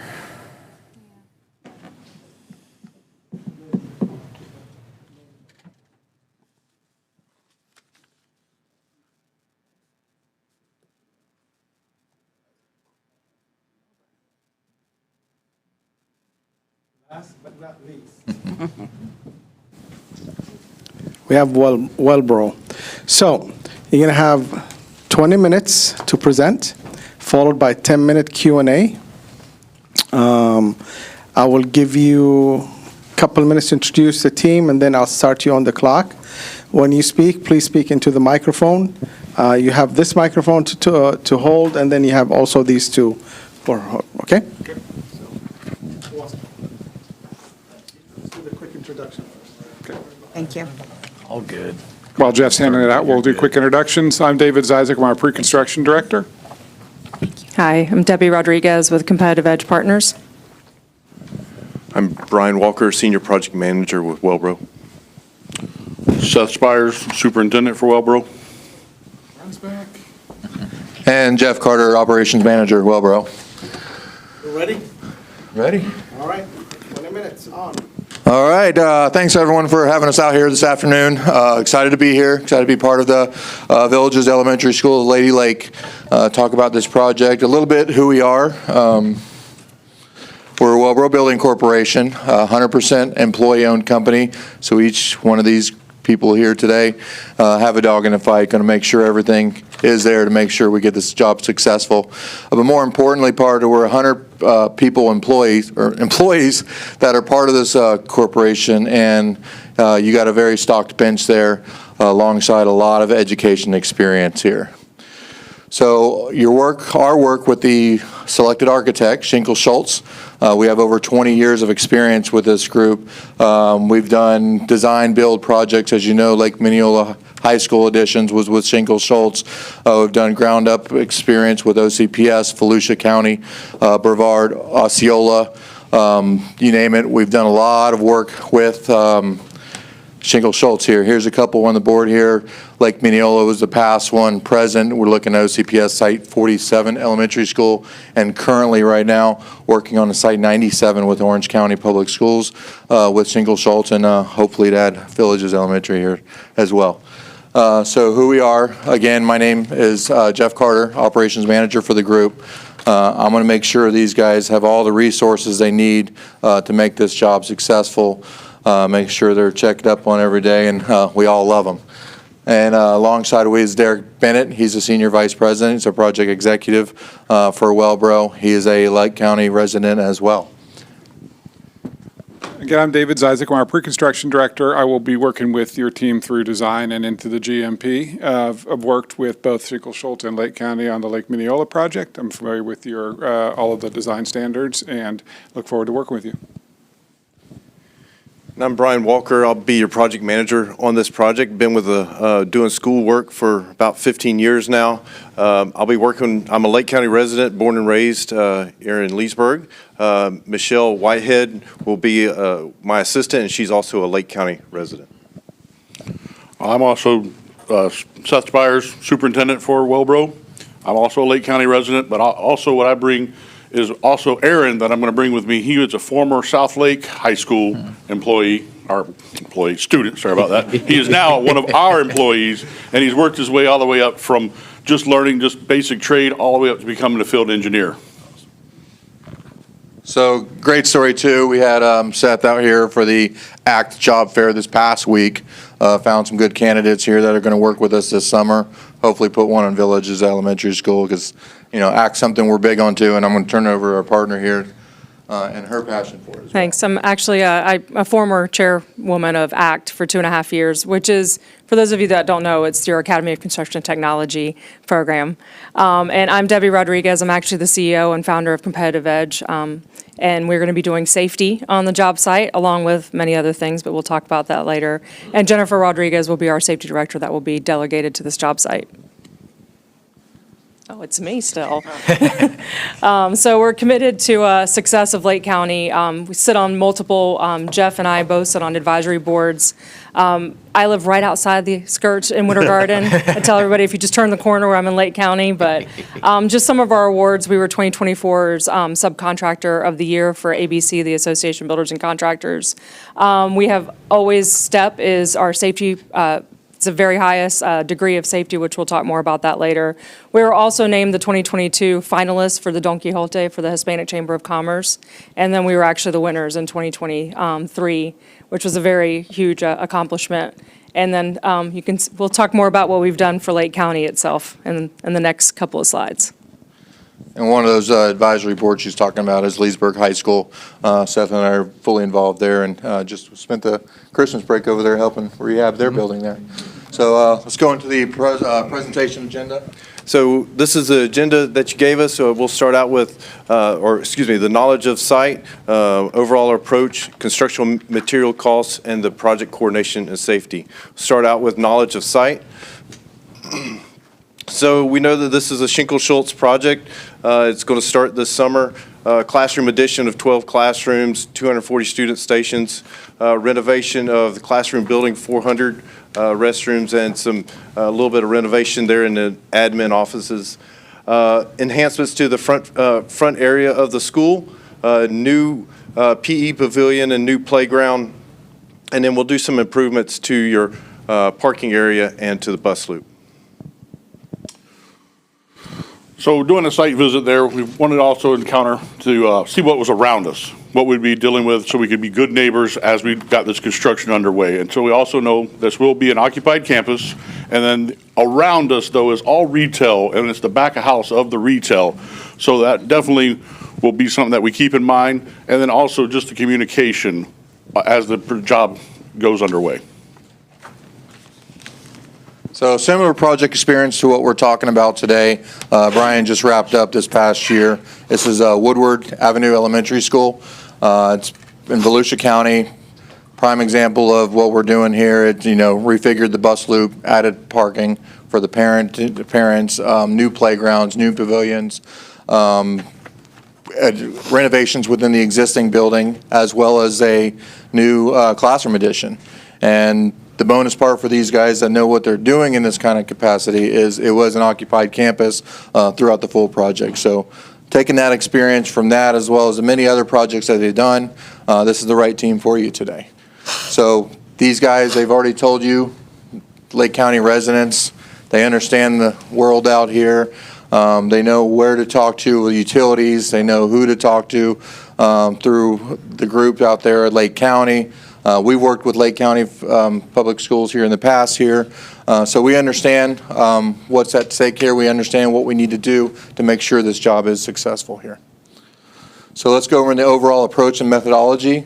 Number one, that starts with communication. If we're not communicating, we can't get this thing done correctly. So that's communicating with the facilities group, with the staff, making sure we're communicating, collaborating properly with Shinkle Schultz throughout the process. And we're a transparent company. It's a clear bag that you're going to see. Anything that we're doing on the site, we're working through BIM. So it's all accessible throughout the whole project team, subcontractors and vendors included. Anything that goes along with the schedule updates and, submittals, RFIs, everything's there. It's communication to the fullest. But most importantly, as we're doing that, we don't want to wait till the very end of the jobs to start closing out. We don't want to make sure that, we finish the job and then, it goes to the board for a final closeout a year and a half later. It's going to get done quickly, and we want to make sure that that happens there.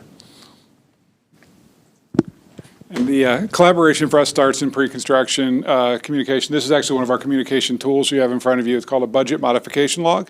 And this one's from Lake Mineola on our very first budget. It was a schematic design budget. And we basically gave a laundry list of items that could fit within the budget. So there's a set budget and there's a desire for a lot of different things, right? There's some have-to-haves and some nice-to-haves in there. And ultimately, we're able to set that budget, give individual pricing for each one of those, and the district was able to decide how they wanted to build that budget right off the bat. The other nice thing is that schematic budget held up all the way through design and into GMP, and we actually went to GMP exactly where we had planned on at schematic design.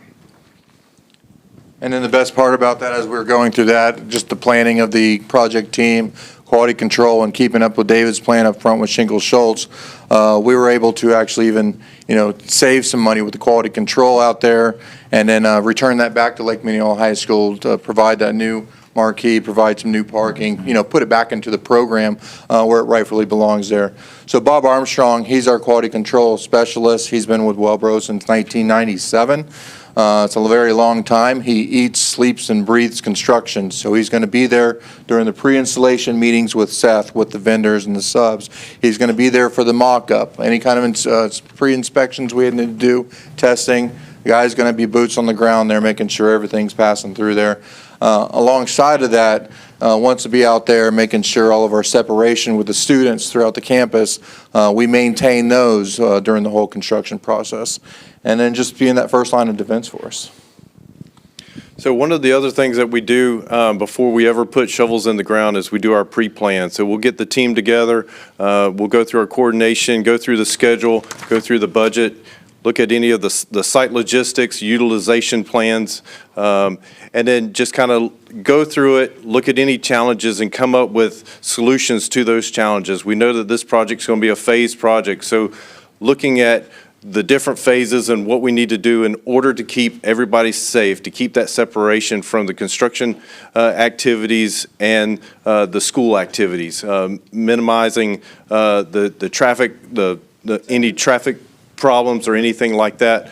And then once we have all that wrapped up, we'll present that to our executive team, and just to let them have another set of eyes to look at that plan and give us any info that would help us out to make this a more successful project. So one of those things of pre-planning, the guys are already looking at it. One of the things that we came up with was kind of the early release package everyone hears about. But it's not just about the materials at hand. We want to put the students first. So what this means is getting started early, making sure we can get in, start developing the parking area, start getting the bus loop out, creating that separation access that we were talking about with the staff and our construction, and then start relocating maybe some of these, the pavilions, the playgrounds and whatnot during the summertime. So when the kids come back to school in August, they've got a place to go. They're not interrupted with the recess time and the PE time, and we're separated completely at that point, being just somewhere out in the wind there that you won't even see us there. So I'm going to let Seth go into talking about the strategy after Brian's talked about schedule. So we do all of our scheduling in-house using P6 software, and we track all of our submittals, long lead items, and then me and Seth will be updating it on a weekly basis and then going over that in our OAC meetings and sub-meetings. So let's take a look at the schedule here that we've been talking about, kind of give you guys a quick overview of what this looks like. So the early package, like we talked about, relocating the playground to get that back into the kids' area. Also doing the bus loop here to create both access for us as construction and just knowing that we have to build the parking lot, and also the parent drop-off, going ahead and increasing that area to a little bit larger area to try to help accommodate with traffic flow. And then as we move into what we're considering phase one, what that gets us is, we're going to start down here at the bottom. So now we built this parking lot, which gives me a staging area for the building 400. And why we thought about building here in 400, the work area, is because when we did a site walk, we could see the sanitary there. So that was definitely an area where we'd start to make the connection to come into the building and work across. And then as you see here in the blue, we've laid out what we would put in for the fencing for the clear separation between us and the kids. And that way we could have a nice flowable area with the staging down here, and then the new building taking place. And what that would do is we'd start foundations and undergrounds at the new addition. And as we move into phase two, we'll start back here at building 400. And what we would do is just change positions and be working on the other side, finishing the classrooms in this area. And then at the new building, what would be taking place there, we'd be working on the exterior of the building, starting to get up to the roof. So by the end of the year, we could be dried in. And then as we move into phase three, what that does is has the ability for us to turn building 400 back over for use. We'd also be able to pave the final lot down here off of the bus loop. The same thing up here at the teachers' parking staff area. We'd be able to pave this during this phase here. And also in the same time, we'd be starting the interior build out of your new building. And then as we move into phase four, what we're calling, we would then be turning over the bus loop completely with the new parking, the parent drop-off, the full length. That would also help for the cars coming in there. And that at that same time, it would be starting to put into the final finishes in the building, the new existing building there, our new building. And then here is what we'd have at the end of 2025. Great, so Seth's laid out an excellent plan, and part of that plan is having the right people to build it. And for us, we understand local participation is important to you. Local subcontractors are important to us. They're more invested in the project. They're going to be excited about coming to work each day and building their community. They're also local, close by the project, so it's easy to get them there both during construction and if a warranty item would come up in the future, get them back to the site. So we actually, regardless of a particular requirement, try our best to maximize our local participation anyway. In this district, on our last job, we had a 35% goal. We ended up actually beating that, got to 39%. I was looking for 1 more percent. I wanted it to be 40, but 39%. And the way we got there is we have a great bench here in Lake County. You can see we got some excellent subcontractors. We use them here. We use them elsewhere as well. They're a part of a lot of our teams on school projects throughout the state. Now, looking at construction and material costs, and there was a question on lead times, and thankfully, it's taken me a few years to get to stand up in front of you and say this, but things are almost back to normal. They're back to a normal week and track. So I'm past the time when we would tell you, I don't know what it's going to look like tomorrow. We're finally to the point where we know our issues and we know how long they take to come in. Really, the lingering items that are longer lead, any switchgear over. Thank you. Any switchgear over 800 amps is going to be roughly 46 weeks out, so it's still a long lead, but not terrible. And then mainly chillers are still sitting at 52 weeks. We can get air handlers probably 10 to 12 weeks sooner than that, so we can work our way through it. So we know how to plan around these things now, which is helpful. Looking at some value engineering and just an example of this. This is the project, Hamlin Elementary and Hamlin Middle School, that Jeff and I worked on together. And at the beginning of that, early in the design, Jeff noticed that, hey, the way this project is sloping, we won't be able to give you enough area to build your school without a retaining wall. Well, the first shot at a retaining wall was cast in place. You can see it was over $2 million, which is a lot of money to take out of a program we'd like to spend it on and put it into infrastructure. Came up with some thoughts. Midway through the phase 2 documents, we were looking at a permanent sheet piling retaining wall, saving us $600,000, but still spending more than we wanted to. Ultimately, working with the district and the landowner to the north, we were able to lay back onto the property north of us and get to kind of the best solution for that, which is an MSE retaining wall. That same retaining wall, $250,000, same length, saved $1.8 million that could be put back into student programs. So a couple of things in order to control costs during construction. We're going to execute those our agreements within 30 days. We're going to hold our subcontractors accountable as far as making sure that they have the sufficient manpower when there's tests that need to take place especially when those long lead item materials come in. RFIs include proposed solutions that consider the cost impact, and then doing continuous forecasting throughout the project. So we'll forecast each month so that we stay on budget throughout the course of the project. And then, as you'll see here, here's some of the cost savings of all the things that we've talked about in order to save cost during construction. But just at the projects that we have here, we've given back to the owner a little over $4 million. So that's just with some of the tools that we use in order to give cost savings back to you. Then we'll talk a little bit about our coordination and safety. So we use BIM 360 as just as a, like Jeff was saying, just a communication between our team, your team, and our subcontractors. We'll use it to be able to track, take care of our documents, take care of our cost, and take care of our warranty items at the end of the project with closeouts. So now we'll rework one other thing. We're talking about being a good neighbor policy. And what that means is just same thing we've been talking about, communicating with the staff there at the school and also the logistics around the school, because we know that that's one road that comes in there, both the bus drop-off and the parent-teacher drop-off is on the same road. And so what we need to do is coordinate all my deliveries and things like that, just so we don't make the news for causing traffic delays. So I will bring it home on the safety side of it. So obviously, Wellbro and CEP are extremely, that's like our number one priority to make sure not just the job site is safe, but the students are safe, making sure that we're abiding by the JLA badging requirements as well. One thing that you will see on your job sites is this is one of our safety badges. The very front of it actually will show you all certifications of the people that are on your job site. So one of the big pushes that we're going to do in the beginning months of this project is making sure that your subcontractors have the right certifications, have all of the things that they need to make sure that we keep the job site safe. We're going to be doing lots and lots of education on maybe OSHA 10s, OSHA 30 classes. Obviously, we're going to try to bring in some of the nonprofit side and bring some people into the trades through the iBuild partnership that we have with Lake County. You guys were there at the very beginning of iBuild and have been great partners on that. So we hope to have some of those apprentice and pre-apprentice on this job site as well. Yeah, so I think that's what brings this whole team together with CEP and Wellbro. It's the commitment to the younger generation, commitment to the industry. It's the culture that we have here. It's not just about building the foundations of the school, but building the foundations of our next generation. And the guys have the experience to do this. They understand what it is for an occupied campus. They understand how to construct these and do it on time. So we appreciate your time. I know it's dinner time. I know you got a long night. So with that, we'll turn it over to Q&A. Thank you. Mr. Mathias? I'm going to start with the staging again. Where would your construction trailer, it looks like with this fencing, you've got it fenced up here initially, and then this is going to be the primary back here, right? Yes, sir. So what we're incorporating there for the staging area would be coming off of the bus loop. That way we could do our deliveries right there.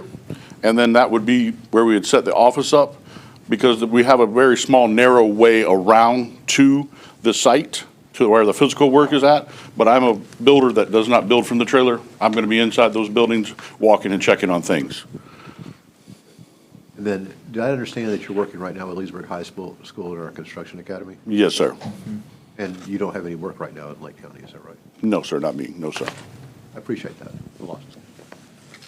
Okay. That's what we do, we give back. Okay, that's it for me. Yeah, that was one of my noticings as well. So I'm thankful. I think we had just talked about the ability to leverage the opportunities for this to be an educational experience for our construction academies. Have you given any thought as to how they might get involved or become knowledgeable of the work that you're doing on this project? Absolutely. We thought about having, obviously, our partnership with ACT. We're both past board member, current board member, and we're very involved in making sure that the high schools are coming to the job sites, doing job site tours.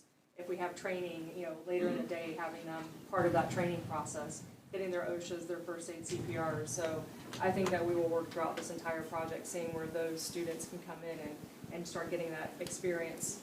We do a lot of, Habitat for Humanity. I know that it's very big. You guys do a lot of builds. We could potentially partner with Wellbro and CEP and some of the students at the classroom and do a build together. There's a lot of different things we can do. It's a great county. Then I'd like to add one other thing to that. So in one of my other past We did it elementary, but we wanted to make sure those kids were also didn't feel like they were left out. So what we did is actually, instead of just having a chain link fence up with all the windscreen and everything that's not really attractive, we did an actual plywood wall and I put plexiglass at the kids' heights, so when they walk by, they could actually see what their new school was gonna be taking a look at. And we had the art teachers involved, and we let them paint the plywood, so they were definitely felt they were involved. That's cool. Very good. I was looking back at that Woodward project. It seemed like that had a lot of similarities to the scope of work here. So I was wondering if there were any particular elements of value engineering that came out of that would be maybe more applicable than retaining wall sort of examples. Yeah, not much of retaining wall in the villages. On that project, a lot of the complexities came with re-roofing the existing building. It had a parapet that was framed around the outside of it. I believe we were able to come up with a solution on that, somewhere in the couple $100,000 range of a system that didn't cost as much as a previous system. And since we were replacing all of it, we could change that, it was a metal roof system, we could change that system without causing any impact on the overall look of the school. That would be an example of it. That one had some complexities in its structure as well because of the soil conditions. And we worked through kind of phasing and the pace at which we're able to build those structures to drive costs back out of it. Yes, we also. The reuse of the existing pavilion to do that. Yes. And meet those demands. One of the surprises that folks often have when I talk to them about Lake Mineola is that they're surprised there is an addition, that it seems to be pretty seamless. Thank you. And so my question about, is obviously you're not the architects, but what is your role in that and influencing to make that appear to be seamless like it's always been there? It's, again, meeting with these set of subs up front. The moment we can get the green light, we start the green light with them, coming in, meeting with them, start to get that input. We're doing a classroom addition in Marion County, currently going through that right now. And this is sitting with the masons and up the front to make sure we get those brick matches, because brick lead times is what it is, and then when you're trying to match an existing, there's that challenge too. So it's just, just getting started early. That one thing that's specifically at Lake Mineola, one of the challenges that we solved with the designers early on was that it does attach to two stairwells that are egress stairwells, and so the school had to be able to empty past our construction site the entire time, and we were connecting to the end walls of those, the doors of those. So we actually came up with a plan to create new doorways in both of those stairwells to get kids out of the building and around our work. And instead of letting those be temporary, we came up with a concept of, we built permanent walkways underneath them, we put permanent cover walkways, and those became additional access ways out of that building when we were done. So we do get to be involved in kind of the early planning of how can we make this work so it's seamless for the students, and do our best to reuse those things so we're not spending money for the sake of just temporarily getting people out. Thank you. I don't have anything. You guys did a great job. Thank you. And thank you for your work with the Construction Academy. Yeah, they stole my thunder there. Thank you for your work at Leesburg High School. Brian Russ was singing your praises, and just appreciate you guys coming in over Christmas break and doing that. That means a lot. So thank you for that, first of all. My questions are going to be around the site plan and just the process. I was out with Mr. Dudley last week, and he gave me some ideas and thoughts from him and PE, and just the phasing part of this. And I think initially, I'm going to start by saying forgive my ignorance, but so I see that we're relocating the playground initially. That makes sense. Is the plan to try to keep the existing covered play area or the just to the east of that, where that relocation of the playground is going to be? Or is that going to come down initially at the beginning with construction starting, or what are your thoughts there? The way we see it, it looked like it was within the footprint Yep. of the new addition, so we would have to, that's part of that early start on the Yep. summer, was getting that out of the way, getting your play fields moved around, your basketball court moved around, and reopen that, and then have that pavilion. Pavilion where it is now, it's much older. I don't know if it would meet the adequate design criteria as we are today. So there would be, have to figure out whether the timing would meet with that. Okay. As far as the relocation of that, but definitely would need to. Perfect. And for me, it looks like as we get into the bathrooms in Building 400, is there a specific reason other than just timing and practicality about doing that between August and December, just with school being back in? Is there any way to do that at all over the summer and just minimize disruption to those classrooms and because a lot of that space is occupied. It can be shifted fairly easily, but just having 2 staging areas, working on-site, doing back, it's a very thoughtful design, but it's intricate and just trying to see how practical that is for you guys to be successful. Yeah, so on the walk, the principal was out there and he was had the vision, it was still through Shingle Schultz and stuff, had the vision of having these bathrooms exit to the courtyard. Yep. I'll be able to do that. So with that idea, I think this plan would work to that benefit. In the event it can go to the summer, you can easily do those bathrooms in summer, yes, but that's why you can do the that half first. That's why it's split up in 2. Yep. That half first, swing those, Switch and have it the other around. half there, and then come towards the end of that year there, you got your full courtyard. Yeah.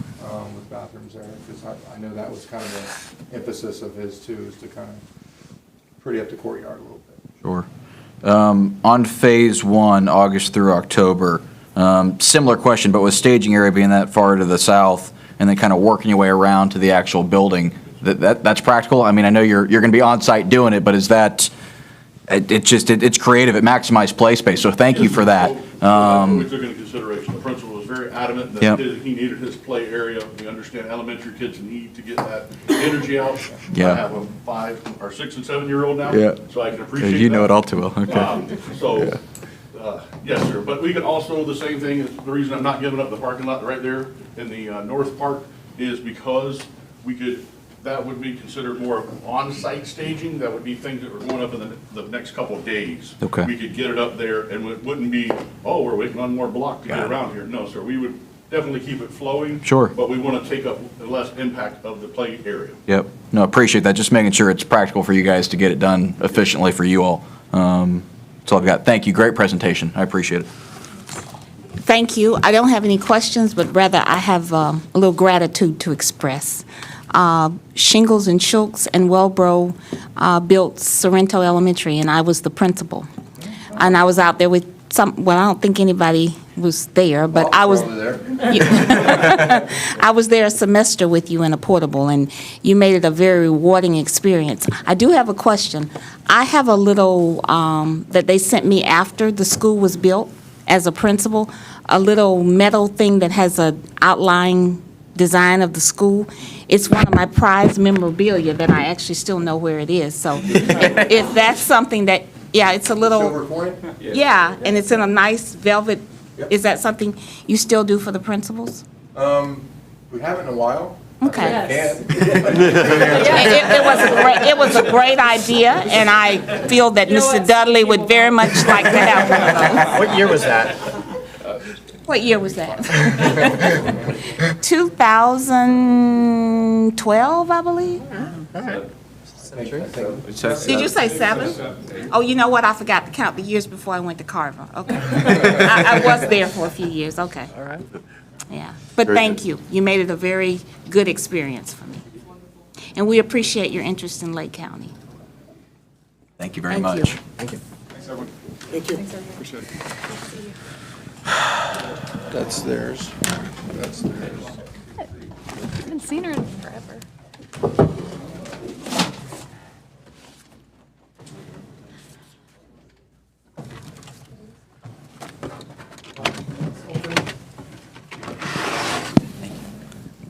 The floor is yours for discussion. We're going to discuss or just grade? Yeah, I thought we just graded it. I thought we were just grading. Yeah, I mean, if you want to discuss it, you can grade and discuss if you want. Does anyone have any need for a discussion? I think they're ready to just mark. Okay? Actually, I'm done. What a shock that is. I'm shocked. I'm done too. Wow, you're done? I just want you guys to recognize that. Yes. Don't laugh at my rankings. Okay, I'm done. Fine, I'm done too. I mean, I beat both of you. That's the record. Good at this. What are you waiting on? I'm just kidding. You want to put your glasses on? You can put those on. Yeah. Yeah. Ollie, I think we have some bias. it to the super, Mike can approve it here in a couple hours. Yes. Let's break the tie right now. Yeah, no, I'm kidding. Where's that going? Yeah, stop. I don't have the calculators and all that. So we have board member comments. Mr. Matthias? I'll reserve one. Mr. Dodd? Ditto. Ditto, ditto, ditto. I have none. Mr. Cole? None. Okay. So are you going to address us, or should we adjourn? If you Would you like us to? didn't want to know the answer now. You don't have mine yet, right? No, not yet, but I can work on it. I mean, I can give you the ranking, but I haven't finished. Yeah, We don't go have ahead. Any No. conversation about this evening, because I just got a photograph I did too. folks are gathering. Yep. Oh, okay. While So, he's doing that, do we want to talk about oh, that? for a sure. minute? Well, I have a prepared statement to read.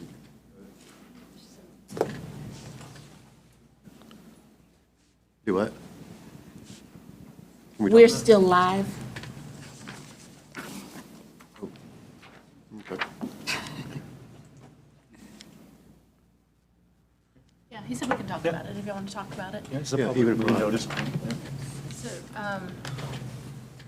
Mr. Cole has provided a statement just to make sure that everyone there knows that the law didn't change. So there's no changes that will occur based on the settlement because all That'd be it- healthy. all I did was clarify the law, it didn't change. In the beginning. Yes. Okay.